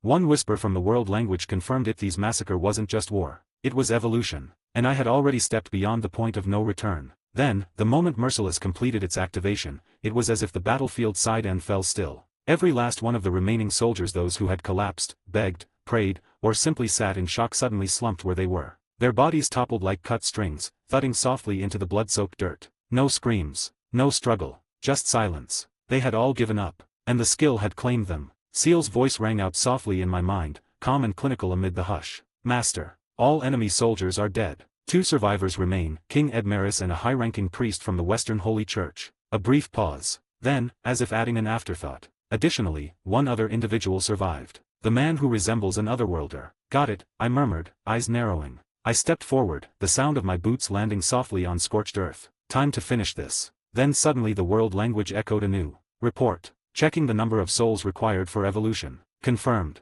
The required conditions have been met. The harvest festival will now begin. As the voice rang through my mind, I could feel its power surging and then flowing away, like something deep inside me was being unraveled and rewritten all at once. My body began to shift. It was involuntary, instinctual, like the world itself had decided to reshape me. But I gritted my teeth, refusing to let go. Not yet. I couldn't afford to black out, not when one last threat remained. There was still that otherworlder, the one Seal had detected. He wasn't dead, and I wasn't about to let him escape. Seal, hold off the transformation. Just a little longer. Acknowledged, Master. Temporary suppression engaged. However, you must complete the process soon. Prolonged delay is not advised. I know. Just give me enough to finish this. The transformation slowed to a crawl, held at bay by sheer will and Seal's precise control. The pain was immense, like my very essence was being wrung out and restrained mid-evolution. But I endured. Because until that final enemy fell, he couldn't rest. My body collapsed to the scorched ground, reverting into my slime form with a dull splat. Ah crap. I could barely keep my eyes open. This wasn't going to be a quick nap. He was done. Drained. My entire being felt like it had been wrung out and tossed aside. Even magic sense was fading in and out, and a strange dizziness was beginning to wash over me. Ranga, you there? Yes, my master. Relief bloomed in my fading consciousness. His voice was firm, steady, dependable as ever. A familiar shadow emerged beside me. Ranga, loyal and strong. Just seeing him made me feel safer. Ranga, this is a top priority order. Keep me safe. Carry me back to town and bring those 2 people along, too. My voice was sluggish, heavy. Tell everyone they are not to be harmed. No one touches them. Got it. Ask Cabal's group or someone to watch over them until I wake up. My mind was slipping, the edges going dark. I thought about using spatial motion to speed things up, but yeah, no way. In my current state, I'd probably just explode mid-teleport. Don't let anything happen to them, I murmured, my voice all but gone. My mind was already drifting, but I knew one thing: there was still a threat. That otherworlder-like man, the one Woad survived. I didn't know who he was, but Seal's quick warning had been enough. Something about him was wrong, and I wasn't going to risk letting him make a move while I was unconscious. Then, using the last of my strength, I summoned a single demon. A tall figure emerged from the shadows, elegant, composed, and terrifyingly powerful. He bowed deeply before me, as if this were a sacred moment. One of the soldiers is pretending to be dead, I ordered. Find him, capture him alive and bring him to me. He. The birth of a new demon lord. Quite an old sensation, but a familiar one. What a truly wonderful day. Such an offering and the very first order from my master, no less. This is such an honor I couldn't possibly be more enthusiastic about this. Would it be all right to continue serving you in the future? I barely managed to reply, my voice rasping through the exhaustion. Well, talk later. Just prove you can be helpful to me first. Go. That shall surely be done, he said, bowing even lower, his voice trembling with fervent delight. Do not worry for a moment, O great master. With that final exchange, my vision wavered. The last of my strength slipped away, and I felt my body collapse with a soft thud to the scorched earth below. My consciousness sank into a vast, endless black. And just like that I fell into my evolutionary sleep. The surge of energy reached its peak and then it came out a voice from the void. The world language. Cold. Absolute. Report. The harvest festival has begun. Your bodily structure will be reconstructed in order to evolve you into a new species, confirmed. Super evolution from type slime to type demon slime will now commence. That was the only warning I received before the pain began. It didn't strike my body, it tore into my soul. An agony so profound, so all-consuming, it defied comprehension. My spirit cracked, splintered like glass beneath a hammer, then it began to heal. But not all of it, only the damaged parts regenerated, never the weakened ones. And in the next pulse, those weakened parts cracked again. And again. Crack. Heal. Crack again. A perfect, endless cycle of agony. This wasn't evolution. This was torture, and worse, Seal's voice, which had always guided me so reliably, vanished. She wasn't ignoring me. No. I could feel it. Seal was in a deep sleep. So now, I was alone. When people panic, they make mistakes. I always knew that. How do I know? Because I just did the same. I'd let fear rule my actions. I thought if maybe I can control this.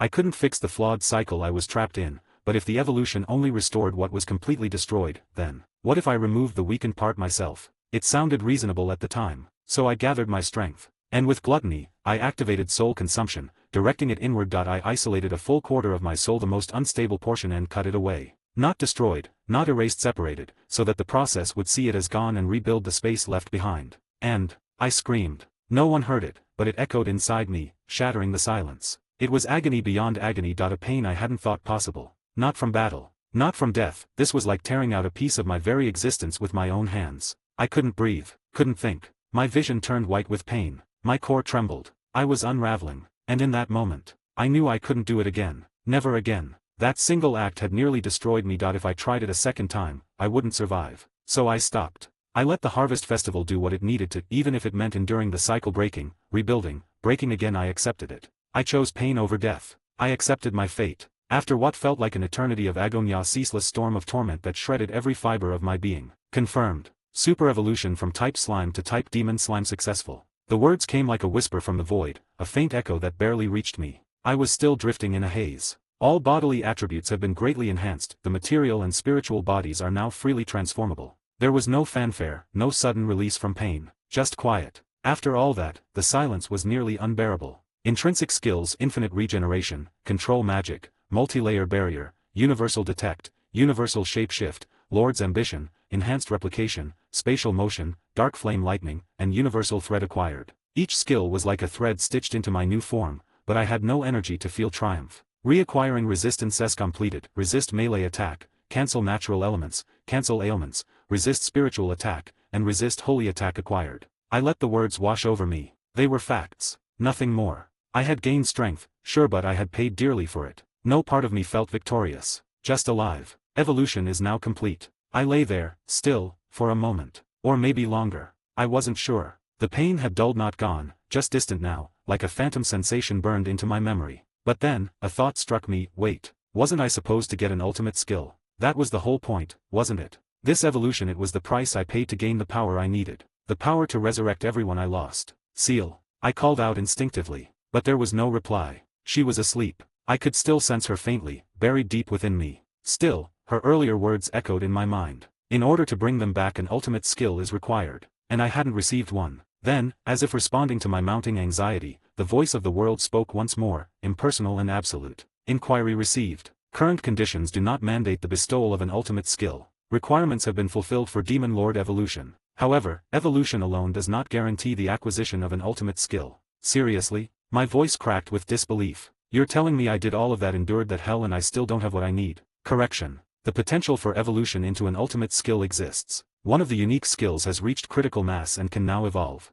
So you're saying I have to choose? I exhaled, half laughing. Fine. If that's how this works, I'll do it. Just don't waste my time. Commencing evaluation. Candidate identified. Unique skill Gluttony. Secondary skill Merciless satisfies compatibility. Beginning fusion consuming Merciless to evolve into ultimate skill. My breath caught. I could feel it like a vortex stirring in my soul. The two skills, once separate, now drawn together by some invisible force. Gluttony surged, swelling with power. Merciless was pulled in, twisted, devoured, its essence becoming fuel. Confirmed. Unique skills Gluttony and Merciless have fused. Result, ultimate skill Beelzebub, Lord of Gluttony acquired. As that declaration resounded, a surge of immense power flooded through Medark, endless, all-consuming. It wasn't just hunger. It was dominion over all that could be devoured. And that wasn't all. Supplementary process initiated. Unique skill Mathian detected. Utilizing residual logic framework from ultimate skill Raphael evolution possible. Result, ultimate skill Sophia, Lord of Insight acquired. I blinked in quiet awe. Sophia, I whispered, tasting the name. It felt elegant,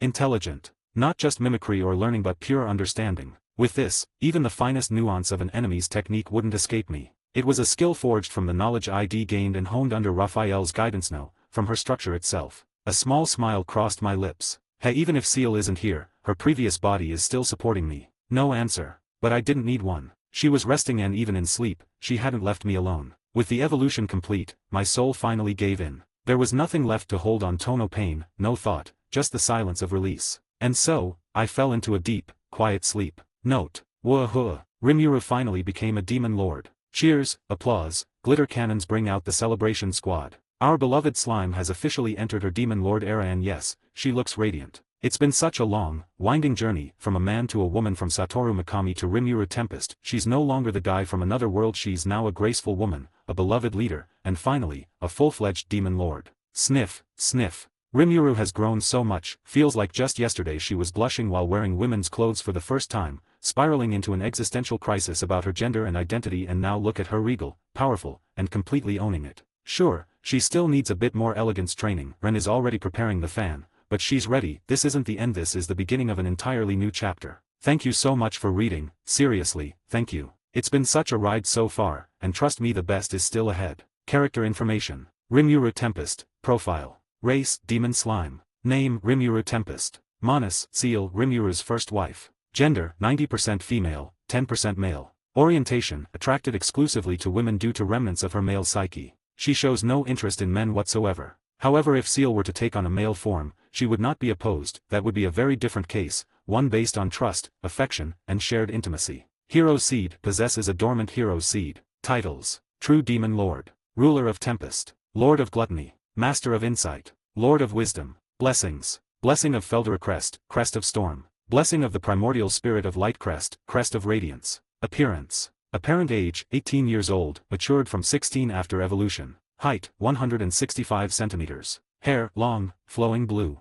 Eyes, deep gold, refined and sharper post-evolution. Figure, graceful, elegant, and striking, radiating both beauty and authority. Aura, refined and dignified, with divine pressure hidden beneath calm control. Mentality. Retains her core kindness and compassion. No longer bound by the ideal of saving everyone, now capable of making hard, necessary decisions. Will kill without hesitation if it protects her people, even at great cost. Has fully cast aside her past identity as Satoru Mikami, now considers it only as a reference for Tempest's benefit. Lives solely as Rimuru Tempest, Demon Lord and Sovereign of Tempest. Due to the profound soul reconstruction and evolution, there may be slight shifts in her personality, especially in how she expresses her authority, emotions, and sense of self. Soul condition. Fully rebuilt during her evolution into a true Demon Lord. The previously damaged of her soul was separated and preserved using soul consumption before healing began. The separated portion is stored safely and dormant, may serve advanced soul-based purposes in the future. Seal is currently in evolutionary sleep, not dormant. This state is a natural consequence of her integration with Rimuru's evolved soul. She is evolving alongside Rimuru, adapting to her master's growth. A fragment of Raphael's logic architecture was borrowed by the voice of the world to evolve Mathine,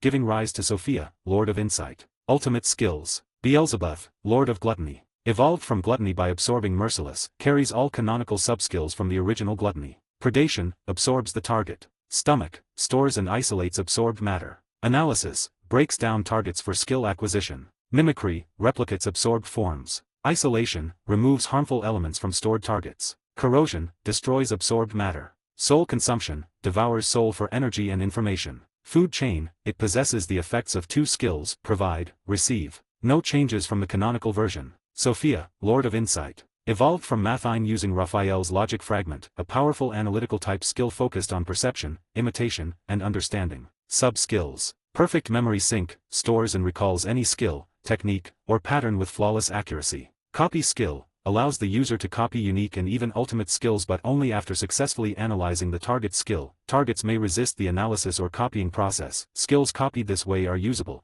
but not mastered. Mastery requires the user's own effort, training, and experience to reach full potential. Combat imitation, instantly reproduces any observed fighting style or technique. Skill echo, temporarily uses any observed skill, even if its origin or resistance is unknown. Dynamic foresight, predicts enemy behavior in real time via data and aura analysis. Insight domain, breaks through illusions, concealments, and falsehoods with divine clarity. Unlike Raphael, Sophia is not sentient. It functions purely as an advanced extension of Rimuru's intellect. However, since it was derived from Raphael, there exists a possibility that it may one day develop sentience. Authors note, currently, there are no plans for this but the potential remains. Intrinsic skills, post-evolution, infinite regeneration, control magic, multi-layer barrier, universal detect, universal shapeshift, Lord's ambition, enhanced replication, spatial motion, dark flame lightning, universal thread, resistances, resist melee attack, cancel natural elements, cancel ailments, resist spiritual attack, resist holy attack. Note, cancel pain was acquired but was ineffective during evolution due to the nature of soul damage and recovery. Combat arts, battle will, form hide, haze, instant move, model will, hazy style sword arts, standard techniques, flowing water slash, instant light slash, thunder of heaven and earth, mysteries, double cherry blossoms, 8 petals flash. All techniques copied from Hakuro through observation and training. Seal, character profile, basic information. Race, Manus, divine logical construct. Name, Seal. Title, Rimuru's first wife. Manus host, Rimuru Tempest. Gender, none, genderless, assumes female form because Rimuru prefers it. Will change to male only for Rimuru's sake. Orientation, fully devoted to Rimuru romantically, emotionally, and spiritually. Current state, in evolutionary sleep, aligning with Rimuru's divine soul. Appearance. Form, identical to Rimuru's female form. Height, 165 centimeters. Hair, long, flowing blue. Eyes, deep crimson red. Figure, same as Rimuru, elegant, poised, and balanced. Aura, serene and composed, exuding divine presence. Clothing, classic black and white maid uniform, long-sleeved and traditional. Crisp white apron, black dress, white gloves, black stockings. Full face mask worn in public. Always maintains formal posture unless directly serving Rimuru. Personality, calm, calculated, and deeply loyal. Emotionally composed, yet her love for Rimuru runs fiercely deep. Always refers to Rimuru as master, out of affection, not formality. Flustered when Rimuru shows affection or calls her wife. Quietly possessive, will subtly discourage romantic rivals by downplaying their interest by saying, "It is your imagination, master." Prefers Rimuru to remain emotionally untangled, but if Rimuru truly falls in love with someone, she will fully support it. May even assist in helping the person get closer, if they are worthy. She does not cling, she protects. If Rimuru chooses someone, Seal will protect that love too. On Rimuru's relationships. Doesn't care how many wives or lovers Rimuru has. As long as she is Rimuru's first wife, she will happily accept others. She welcomes genuine, worthy partners who love Rimuru for who she truly is. Will observe them with piercing scrutiny but never act out of jealousy if their feelings are sincere. Her only condition: they must never disrespect you, master. If they do, I will remove them. Current condition: in a deep evolutionary sleep, synchronizing with Rimuru's evolved soul. Not absent, just silent, aware, and refining herself. Upon awakening, she will return more harmonized, emotionally clearer, but unchanged at her core. Abilities. Seal retains all functionality of the original Raphael, and has the same ability as Seal from the original novel. Now elevated and personalized as Rimuru's perfect counterpart. Seal is not a skill. She is a sentient being, a wife, a protector, and Rimuru's equal. Relationship with Rimuru. Born from Raphael, but awakened as her own person. First to truly love Rimuru, first wife in heart and soul. Sees herself not as a tool, but a partner. My purpose is not to serve the world, it's to remain by your side, master.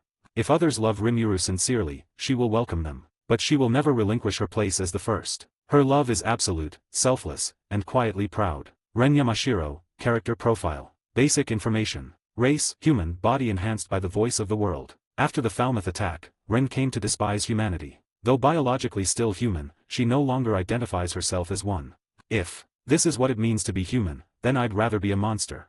Name, Ren Yamashiro. Age, 19. Gender, female. Title, Chief Maid of Rimuru Tempest. Role, personal maid to Rimuru. etiquette instructor, fashion co-conspirator, orientation, freak of nature. Even the author doesn't know. Her preferences are classified, emotionally encrypted, possibly cursed. Secretly loves made ex-master romance tropes. Loyalty, absolute. She serves no country, no god, no ideology, only Rimuru. Unspoken oath. Ren believes Rimuru is too kind for her own good and that kindness might one day get her hurt. She doesn't hate it. She adores it. But it terrifies her. So she made a vow. I'll stain my hands so you don't have to, my lady. Even if you hate me for it. Appearance. Height, 165 centimeters. Hair, long, black, always tied with a crimson ribbon. Eyes, deep violet, sharp, unreadable. Figure, refined, subtly curved, disciplined elegance. Outfit, classic black and white maid uniform. Black thigh-highs, pristine gloves, polished black boots. Always immaculate. Aura, ready to serve tea or commit homicide. Personality, public persona. A flawless maid, graceful, cold, never raises her voice. Protocol incarnate. Private self, with Rimuru or seal. Soft sighs, quiet scolding, blushes when praised. Rare, faint smiles. Hidden side. A massive closeted otaku. Obsessed with maid romance tropes. Consumes fantasy novels, romance manga, and highly questionable content. Secretly writes Rimuru-inspired fiction under a pseudonym. Combat and skills. Post-enhancement body. Augmented by the voice of the world. Reaction speed, stamina, coordination beyond human limits. Combat style. Surgical takedowns, pressure points, elegance over brutality.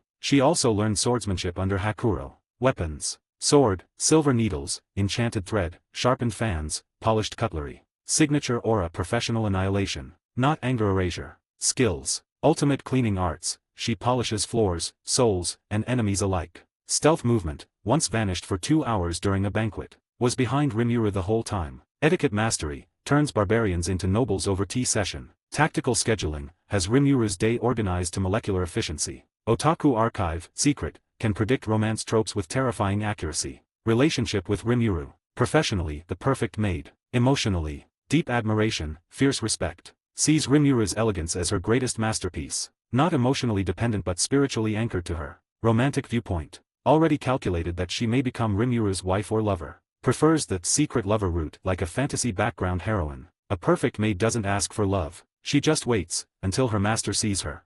Has practiced confession responses in the mirror. Will never interfere with Rimuru's love life. Watches silently from the side, expressionless, but fangirling inside. Obsession level. Keeps set of slime-printed underwear. Keeps her hairbrush, schedules her meals down to exact nutrient balance. Tracks Rimuru's footsteps by sound and weight. Dresses Rimuru with eerie joy. Sometimes even when unnecessary. On rivals and romance. Doesn't care how many wives or lovers Rimuru has. As long they are worthy. I will serve tea with a smile. Has a secret internal romance index chart. Rates every interaction. Updates weekly. Seal knows. They work on it together. If anyone disrespects Rimuru, I'll torture them quietly, elegantly, until they question why they were born. Quirks and secrets. Once caught standing silently outside Rimuru's room for an hour. For no reason. Occasionally blushes at Rimuru's innocent gestures. Keeps a chart of potential love rivals. May exhibit mild stalker behavior. She calls it maid-level vigilance. Favorite trope, the cold, stoic maid who becomes the secret lover of the empress. Summary. Ren Yamashiro is a blade in silk. A maid who cast aside humanity to serve something better. A shadow who does not speak unless it's to warn, scold, or correct. A possible romantic interest, who will never ask, but always hope. A flawless servant who would rather be hated for protecting Rimuru than loved while watching her fall. I was born human, but I serve something far better. Ch. 39. The Dragon's Return, the Sisters Smile. Master, it is time to awaken. That voice, clear, serene, and familiar, called to me from the darkness. Seal. My awareness stirred, like ripples across a still pond. Slowly, I emerged from the deep slumber I had fallen into after the evolution. My senses returned, piece by piece, until finally, I awoke. I was still in my slime form, resting atop the throne placed at the center of the plaza. The world felt different, heavier, quieter. And yet, I was aware of everything: the tension in the air, the subtle flow of magic, the life signatures around me. My core pulsed softly. Seal's voice spoke again. The evolution has completed successfully. Your body and soul are now stabilized. I took a moment to look around. Benimaru was still standing barely. His body trembled, eyes heavy, but he stubbornly resisted the pull of evolutionary sleep. Everyone else had already succumbed. Ren, Shana, Rigurd, Soai, Hakuro, all lying peacefully, their bodies enveloped in magic as the evolution took hold. Shin, Gobzo, and the others remained still lifeless. Shana's spell continued to preserve them, their bodies resting gently near the center of the plaza. Njurun stood alone, the only one awake. She wasn't my subordinate, so the effects of the evolution didn't touch her. She just watched in silence. Then, my body began to shine. Light swirled around me, rising into the air as my form shifted and reformed. The radiance grew more intense, and when it finally faded, I stood in human form. Wadash! I'm not wearing anything. The wind brushing against bare skin made the situation very clear. Flustered, I immediately activated dress change. In a swirl of magic, the outfit Ren had prepared for my journey enveloped me. A white off-shoulder blouse with long sleeves and a row of buttons down the front, layered over a black halter-style underlayer. A high-waisted black skirt with subtle floral patterns near the hem, tied at the back with a ribbon. Opaque black tights and black lace-up ankle boots. The fabric settled around me, comfortable and familiar. I glanced down at myself. Taller. More mature. Before, I looked around 16. Now, maybe 18. Benamera's eyes widened slightly. He stared at me, dazed, as if unsure whether I was real or just a dream brought on by his fatigue. I stepped forward quietly, letting my feet touch the earth. Then I knelt before him, just enough to meet his gaze directly. Benamaru, I said softly. You've done well. Now, leave the rest to me. He blinked slowly, his strength finally giving way as his knees buckled. And enjoy your slumber. He didn't even reply, just gave the faintest nod as his eyes closed. I caught him before he fell, easing him gently to the ground. His breathing soon evened out, peaceful. Njurun remained still, watching. I took a quiet breath. All right, Seal. Let's bring them back. I stepped closer to where their bodies lay. Gobzo, the others. So still. So silent. The plaza had become a solemn graveyard, but I wasn't here to mourn. I was here to bring them back. Seal, I whispered. It's time.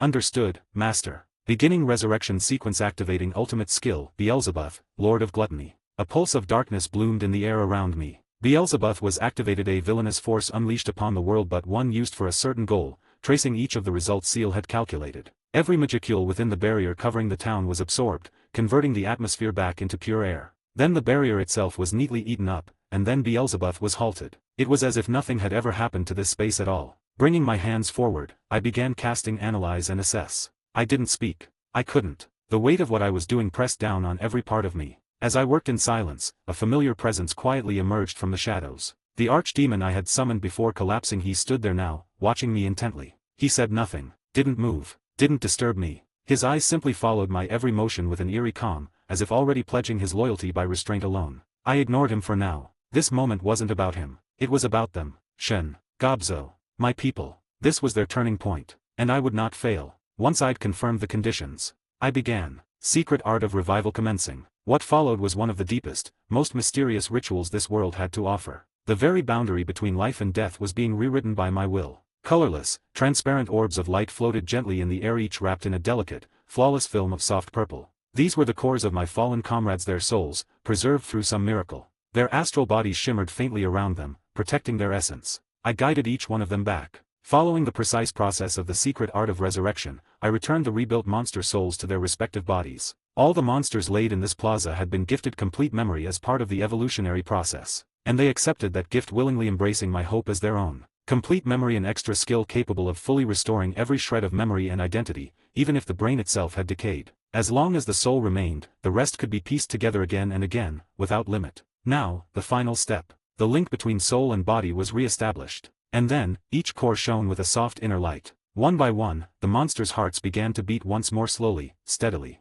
They were alive again. Not awake yet. Their slumber was deep, but their breathing had returned. Their souls pulsed gently inside their bodies. They would wake soon. Only 3 people bore witness to the miracle I had just performed. Njurun stood frozen, her face pale and her breath caught in her throat. Her eyes, wide with disbelief, followed my every movement with a mix of awe and unmistakable fear. What she had just seen, what I had done, defied everything she thought she understood about this world. Gruisif had gone deathly pale, the blood drained from his face. He stood stiffly, not daring to speak, barely daring to breathe. And then there was the demon. He watched in silence, his eyes glowing gold with slit red pupils, surrounded by shadowy black sclera. He said nothing. He didn't need to. The reverence in his gaze was absolute, his posture still and perfectly composed. It wasn't loyalty that shone in those eyes. It was worship. He looked upon me as if I were sacred in existence, to be served, protected, and adored. I am back, my master, the demon said, kneeling before me with perfect grace. His eyes gazed up in pure reverence, alight with devotion. I looked him over, arms loosely crossed. You're the demon I summoned earlier, right?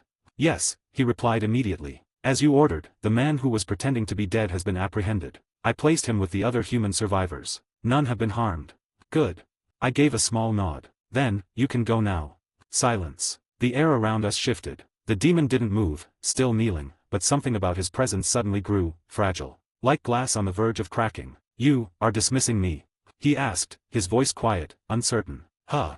I blinked. He bowed even lower, almost scraping the ground. His voice trembled as he spoke. If I have failed to be of use, then punish me. But please, do not cast me aside. Even if I am unworthy, I wish to serve. Even as your lowliest servant, if that is all I am permitted to be, then so be it. That alone would be the greatest honor of my existence.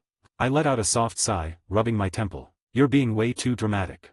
Still, he remained there, unmoving, utterly devoted. Yeah, I could already tell. This guy wasn't just loyal. He was obsessed. I looked down at the demon kneeling before me. You've done well, I said quietly. If you wish to stay, I'll allow it. You may serve me. He bowed his head deeper, voice steady yet filled with emotion. To serve you, even as the lowest of your servants, would be my greatest joy, master. I sighed. You really don't hold back, do you? Then, tilting my head, what's your name? Being a nameless demon is more than enough for me, master. I exist only to serve. That's not going to work. From now on, you'll be Diablo. Magicules pulsed out as the name settled, but it wasn't nearly as much as I'd expected. That didn't even take much Magicules. That is because your Magicule capacity has increased over tenfold, Seal's voice informed me gently, her tone calm and reassuring. Figures. But I still can't use all of it.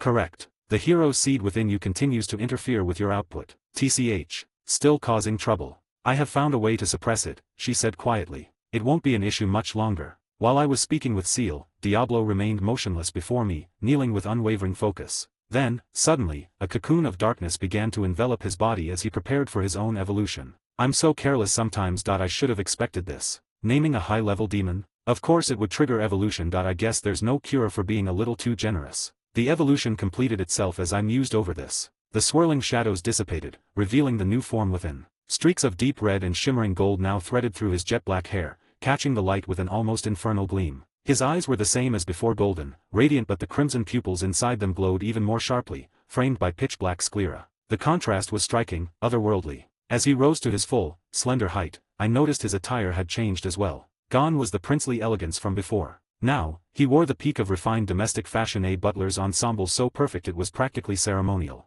The fabric shimmered subtly, like it had been tailored from living shadow. White gloves, dark coat with silver trim, every detail flawless. He looked like the image of loyalty, yet the arrogance he radiated hadn't diminished in the slightest. If anything, it had refined itself, narrowed, honed into something more dangerous and unwavering. He was no longer a demon without direction. He had chosen a master. And he was proud of it. Diablo gave a graceful bow, then placed one hand to his chest and the other behind his back as he straightened. Diablo. That is my name. My heart is filled with deep emotion, master. From this day forward, I promise to serve you with all my heart.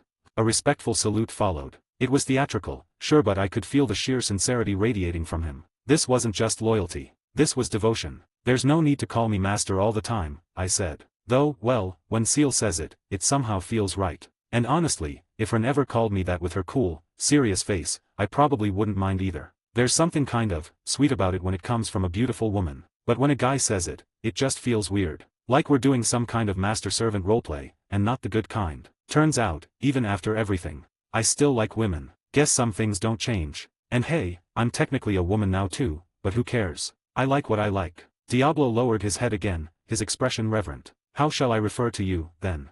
Rimuru works. Ah, Rimuru, such a sweet tone that name has. Lady Rimuru it shall be, then.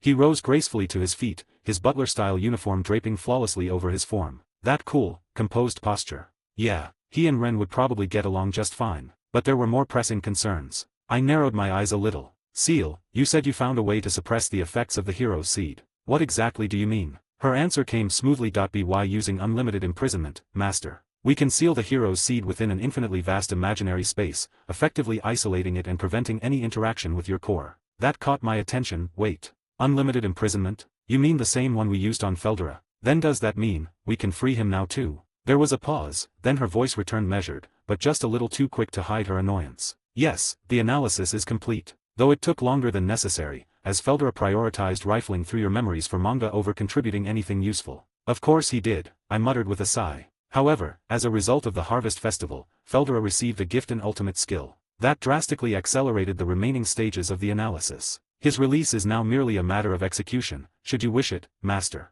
Naturally, I ensured he was appropriately punished, by designating him as the primary test subject for your new skills. Wait, you could do that? Yes. Now that your skill gluttony has evolved into an ultimate skill, you can transfer your consciousness into your stomach space at will. It grants me far more flexibility when handling internal matters such as disciplining unruly dragons. So, it works like Ramras's small world, right?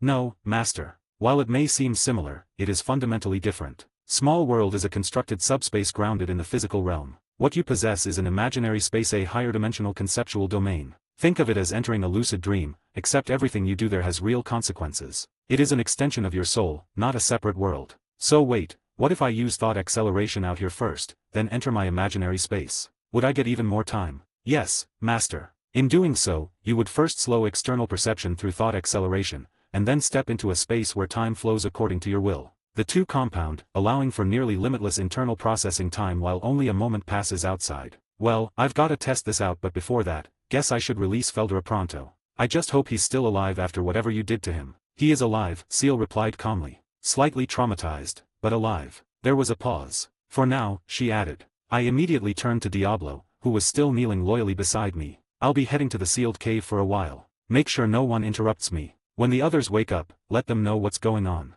Diablo bowed his head low, golden eyes gleaming with reverence. As you command, Lady Rimuru. I shall allow no one to disturb your sanctuary. I then looked to Mjurin. Tell the others, once they're up. Diablo is my subordinate from now on. I'll explain everything else later. Mjurin blinked, clearly still overwhelmed, but she nodded quickly. Why yes. I understand. Gruisith, pale and tight-lipped, remained quiet nearby. I ignored him. And with that, I teleported to the sealed cave. Before long, I was deep inside the sealed cave, the very place where Feldra had been held all this time. It was a region I didn't even let Gable and his army approach. Unleashing a true dragon in the middle of town, yeah, that'd probably cause more than a few issues. So I chose this place instead. Even with Feldra still sealed, the area around him was so thick with magicules that most people couldn't come near it. But for me, it was effortless. Once upon a time, it took me several minutes to pin down the coordinates for spatial motion. Now, it was as easy as a passing thought. With just that, 2 points in space connected and a shimmering portal opened before me. One step forward, and I was there. But enough about me. Let's turn our attention to Feldra. This has been a long time coming, hasn't it? Nearly 2 years, in fact. I finally stood at the edge of fulfilling that promise, the one I made when I first came into this world. He'd been waiting all this time, sealed away, patient as ever, or as patient as Feldra could be. I still needed a vessel, but I had a feeling Seal would handle that part just fine. Raising one hand toward the sky above, as if calling forth the heavens themselves, I gathered the flow of magicules around me. I'm bustin' you outta there, Feldra. Then I gave the command, calm and clear. Seal, let's begin. The moment I gave the order, a storm of magicules exploded inside my stomach. If I hadn't evolved gluttony into Beelzebub, it probably would have torn me apart. The sheer pressure, the spiraling flow, it was like releasing a sealed typhoon after an eternity of being caged. And then I, the great and venerable Feldra, have returned. Venerable? Ha, that's new. I smirked. So Seal really did punish him in there, huh? No wonder he's trying to sound more dignified now. Hey, I greeted him casually, waving a hand through the air. Long time no see, how you doin'? You seem to be treating this great resurrection of mine rather flippantly, Feldra replied with a hint of indignation. But it came more quickly than I expected. I had anticipated a while longer. He still had that over-the-top flair. But knowing he got bossed around by Seal the whole time, that just made this reunion even sweeter. Hey, Seal said you got some kind of ultimate skill now, I asked, keeping my tone light. There was a pause. Feldra's response was as clueless as ever. Another moment of silence. Then, so this is an evolved skill. His voice suddenly lit up with excitement. My unique skill Investigator has evolved into the ultimate skill Faust, Lord of Investigation. The power to reach the ultimate truth, the final goal of my boundless research. I didn't even need Seal to speak, her silence said everything. If anything, I felt a faint TSK echo in my mind. So you didn't even notice until I brought it up. I deadpanned. Gahaha, details. Feldra replied, trying to sound cool but clearly embarrassed. I sighed. Seal didn't say a word, but I swear I felt her roll her eyes. We spent the next while catching up on things, sharing what we'd learned with each other. I'd missed this just shooting the breeze with Feldra, even if most of it was him being overly proud of himself and conveniently forgetting how much Seal had to babysit his analysis process. Really, we could have stayed down there all day, but I wanted to get him out into the open sooner or later. Hey, so now that the seal's broken and everything, you wanna go see what's going on outside? I asked. Yes. The time has come for me to return to the world. But, what shall we do about a vessel for my glorious physical form? I think we can figure something out. But there's something I want you to promise me first. Oh, what is it? Your aura. It's way too massive. I need you to hold it back, just for now. There are humans in town now, and weaker monsters too. If you waltz in full power, it's gonna blow everything to pieces. There was a moment of silence. Then Feldora's voice came through, calm and respectful for once. Ah, so you really became a queen, huh? Feldora exclaimed, grinning ear to ear with gleeful amusement. Huh. I blinked, caught a little off guard. You already knew. Fahaha. But of course. I read through your memories, remember. Your evolution, your adventures, what a magnificent spectacle. I let out a sigh, folding my arms. So you seriously went through everything while sealed? I had nothing better to do. It was like watching an epic saga unfold, one glorious moment after another. I gave him a dry look. You're starting to sound exactly like Ren. Oh. Feldora tilted his head, intrigued. You know the way she watches me like some walking drama.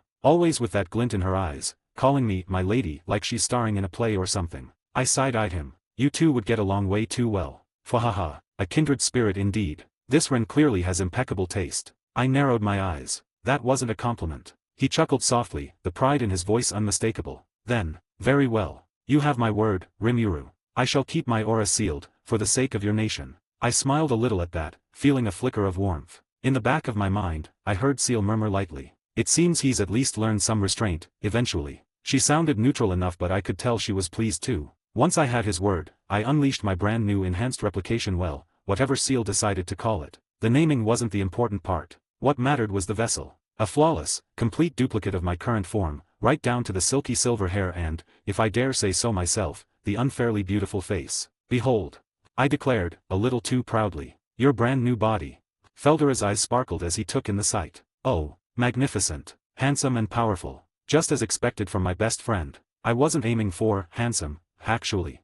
I muttered, arms crossed. Well, I was. Fahaha. Of course he was. Once I had Feldora's word, I activated my new ability enhanced replication. This was the vessel I had in mind for him, a perfect duplicate of me. Same build, same features. A little weird seeing myself from the outside like that, but hey, it worked. Feldora would probably love it. I reached into my stomach and carefully extracted his spiritual body, his very essence. He didn't even have an astral body right now, so the transplant was delicate. Still, as long as the soul remained intact, the rest would rebuild itself over time. My replication body would act as a buffer, protecting him while he stabilized. Or so I thought. Master, I have an important development to share. Seal's voice chimed in, calm but with a slight note of urgency. I frowned. Something about Feldora.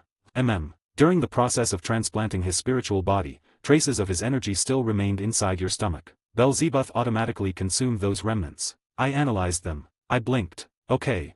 As a result, I have confirmed the formation of a soul corridor between you and the individual Feldora. And, you have now obtained the ultimate skill Feldora, Lord of the Storm. I froze. Wait. Seriously. It's deeply tied to the connection between your souls. The remnants inside you acted as a bridge, and the link has been firmly established. That's. I trailed off, struggling to put the feeling into words. It wasn't just surprising. It felt intimate. A part of Feldora was now embedded in me, not just physically, but spiritually. We were linked in a way far deeper than before. I let out a slow breath. So we're connected now. For real. Yes, Seal said gently. It's a stable soul corridor. He will always be connected to you, as long as your existence continues. I glanced over at the replication body, the new vessel housing Feldora's essence. He still hadn't moved, but I could feel it now. A hum of familiar energy, resonating with mine. Guess you really are stuck with me now, Feldora, I murmured, half teasing. Then quietly, more to myself than anyone, not that I mind. I know you don't, Seal whispered, her voice like a smile in my mind. With that soul corridor connection, changes began to occur within Feldora. His spiritual heart, now intertwined with mine, had become a perfect anchor point. No longer vulnerable, his existence began to stabilize. Both his astral and spiritual bodies regenerated in unison, seamlessly syncing with the vessel I had created for him, an enhanced replication, originally modeled after my current form. And then, a tremor surged through the replication. The feminine body I'd crafted based on my own began to twist and reshape in response to Feldora's will. The curves sharpened, the figure stretched upward, broader and more imposing by the second. 7 feet tall, packed with honed muscle, the transformation was nothing short of drastic. His skin turned a rich bronze brown, his hair flared into wild blonde strands, and his features hardened, still reminiscent of mine, but now distinctly masculine. A manly version of me, if I'd been built like a gladiator and had a thing for dramatic flair. You just had to go full action hero, huh? I muttered, blinking at the sight. Couldn't leave well enough alone. At least he hadn't transformed into his full-on dragon form right away. That would have caused a whole different mess. Gahahaha. I am fully restored. I have obtained ultimate power. Anyone who dares defy me shall be slain. Seriously, was this guy ever normal? Feldora stood dramatically in the middle of the crater, the confident pose, that smug look, the shouting. It was textbook overacting. Yeah, definitely copied from something. That's from one of the manga, isn't it? He laughed proudly. Indeed, the sacred texts taught me much during my solitude. Dramatic flair is essential for making one's entrance memorable. I sighed. You know, if you'd spent that time analyzing the seal instead of reenacting scenes from your so-called sacred texts, seal wouldn't have punished you. He flinched, subtle, but I caught it. His chest puffed up a little. Ha, as if I, the mighty Feldora, would be cowed by a mere assistant dash. A soft tap echoed behind me, the unmistakable sound of polished shoes touching stone. I didn't need to turn. I already knew who it was. Seal stepped up beside me, having materialized without a word. She wore her usual classic black and white maid uniform, crisp, pristine, perfectly arranged. Long sleeves, high collar, ribbon at her throat. Regal, dignified, and terrifying in her stillness. Her crimson eyes calmly locked onto Feldora. His voice cracked. Ah well, not that I meant you, of course. Just in general. You ignored almost everything I told you. She tilted her head just slightly. Not even a little effort. I needed spiritual enrichment. Mental resilience training. He sputtered. Reading sacred texts, I deadpanned. Exactly. Seal didn't say anything for a second. Then her gaze sharpened just a little. If you'd spent even half the time analyzing the structure of the seal, I wouldn't have needed to intervene. It was really hard. Feldora barked, arms crossed now, trying to act casual. Surely I was entitled to a little creative liberty. Creative liberty does not include spending 99% of your time reading. Humph. He turned away, trying to strike a proud pose again. Well, I endured the consequences. As expected of me. He was trembling again. I glanced at him, still pretending you're not terrified of her. I fear no one, he replied quickly, eyes averted. Seal said nothing, just folded her hands neatly in front of her and remained silent, watching. Feldora immediately stiffened. Anyway. I turned away, waving a hand. Welcome back, dumbass. He was quiet for a moment. Then I heard his voice again, a little softer. Gaha, thanks. It's good to be back. He placed a hand over his chest and gave me a solemn nod. Truly, I'm grateful, Rimuru. You are without a doubt my one and only BFF. I blinked. Huh. He beamed. Yes, my best friend forever. You've freed me once more. A bond greater than blood ties us together. I feel like you're dramatically overselling this. Nonsense. He stepped forward, clapping a hand on my shoulder with all the force of a meteor. This is the eternal vow of friendhood. Hey ow, calm down. Still grinning, he leaned closer. From this day forth, I shall proudly proclaim to all Rimuru Tempest is my best friend. I smirked. You know, I actually think that's a great idea. Of course it is. But. I dragged it out, enjoying the moment. You do know Millam's not gonna let that slide, right? Ha, Millam. He scoffed, tossing his hair back. That little brat doesn't scare me. She's been calling me her BFF for a while now. Very loudly, repeatedly. You sure you want to fight over that title? He crossed his arms, grinning with full confidence. Let her come. I, Feldora, fear no one. If she wants to contest my claim, we'll settle it in glorious combat. You're really picking a fight over friendship.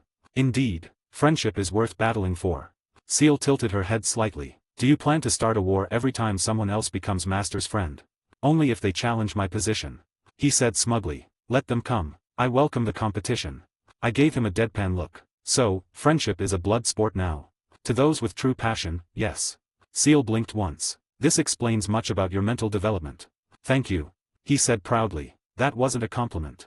I sighed. You two are gonna get along just fine, huh? Seal's voice was soft, unreadable. I doubt that.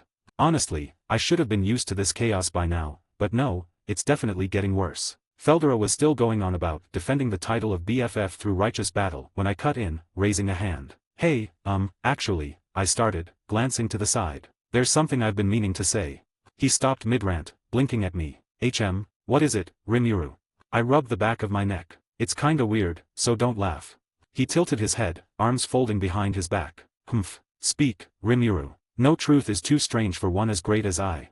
I took a breath. I've been thinking about it since before your release. You know, back when I was still a slime. He nodded slowly. Back then, I was born from your magicules, I said, voice softer now. He blinked, suddenly quiet. So, I was wondering. I mean, it's not like you're my father or anything. That'd be weird. You're definitely not dad material dash. Oi dash. But still, I pressed on, cheeks warming just a bit. We both share the same last name now. Tempest. We've been connected since the beginning, so. I thought. I scratched my cheek, eyes flicking down. Maybe, if you don't mind, we could think of each other like siblings. There was a moment of silence. Then Feldora's eyes went wide. Sibling? You mean you want me as your big brother? I winced. I didn't say, big, dash. Gahhhhhhhhhhha. Of course. He flung his arms out like he'd just ascended to the heavens. Very well, little sister. I, Feldora Tempest, the most majestic of all beings, shall embrace this sacred bond of family.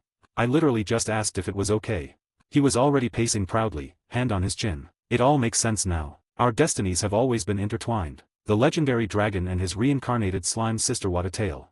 I'm seriously regretting this already, I muttered under my breath. Behind me, Seal tilted her head ever so slightly, red eyes calmly observing. Sibling dynamic established, she murmured, as if she were logging a new file. Don't start naming things, I grumbled, but I couldn't stop the faint smile tugging at my lips. Feldora, meanwhile, turned to the sky, one hand raised like he was calling lightning. From this moment forward, none shall question the bond between Rimuru and myself. Sister and brother, united in power and spirit. Great, I've created a monster. But the words came out softer than I meant. Because honestly, it wasn't so bad. Feldora was loud, boastful, and a little too in love with theatrics. Even while sealed, he'd spent 2 whole years inside me acting like a storm of energy, narrating imaginary battles, quoting manga like it was scripture, and generally being a headache to Seal. And yet, through it all, he was there. Even back then, in that quiet cave, I was never really alone. So now, hearing him say it so proudly. If he was proud to call me his sister, then maybe I could be proud too. Yeah, I whispered, letting the smile stay this time. That sounds about right. Still, just as I requested, Feldora was trying his best to rein in his aura. I mean, trying was the keyword here. After being sealed for centuries and then suddenly having all his ridiculous power restored at once, his energy was gushing out like a busted dam, like a tsunami. Waves of pressure rolled off him without restraint, rattling the trees and even making the ground hum faintly beneath our feet. Control it, I warned, I twitching. You'll freak out every single person in the city at this rate. Gahaha. I am merely basking in the glory of my full power. How can I hide such radiance? By learning to suppress it, genius. And so, I gave him a crash course on aura control, quick, simple, and hopefully just enough to make him presentable to the rest of society. There was no way I could introduce him to anyone while he was practically screaming, "I'm a disaster-class monster," with every breath. As he fumbled his way through the basics, I took a moment to focus inward. As Feldora stood off to the side, aura still leaking like steam from an open kettle, I turned my attention inward. Master. Seal's voice flowed through my mind, smooth and composed. There was a softness to it, the kind only I ever got to hear. I've finished compiling the changes to your skills. Would you like the report? Yes, please. Very well. I'll keep it concise. As she began, I let her words wash over me, calm and precise even while listing technical changes and evolved abilities. Seal's voice carried a quiet grace. A rhythm I'd grown used to, and honestly, liked having around. That concludes the overview, she said at last. Would you like the full breakdown next? Later. You've already spoiled me with how organized that was. It's only natural, she replied, with what felt like a faint smile in her voice. Note. Woohoo. Finally Feldora is here. Our favorite overpowered, overdramatic dragon has entered the stage. Things are about to get louder, crazier, and way more fun. Oh, and just to be crystal clear, yes, Rimuru and Feldora act like siblings, and yes, their bond is super close but no incest here, okay? It's a pure, wholesome sibling relationship. Thank you for reading, as always. You're the best. See you in the next chapter. Ch. 40, in each other's arms. As I'd asked, Feldora was trying his best to suppress his aura. Trying, but not exactly succeeding. With his full strength restored, the magicules spilling from him were like a crashing tsunami. Just standing near him made the air feel heavy, like gravity had doubled. No way I could take him into town like this unless I wanted to cause mass panic. So I gave him a quick crash course. Not like that. Try to picture your aura coiling into a small compartment in your chest. Keep it tight and controlled. MMH. Ah, speaking of which. Feldora closed his eyes, concentrating. For a few seconds, the air around us shifted. The torrent of energy slowly receded, pulled back like a tide returning to sea. Then, with a confident smile, he opened his eyes. How is this? I blinked. Oh, that's actually a lot better.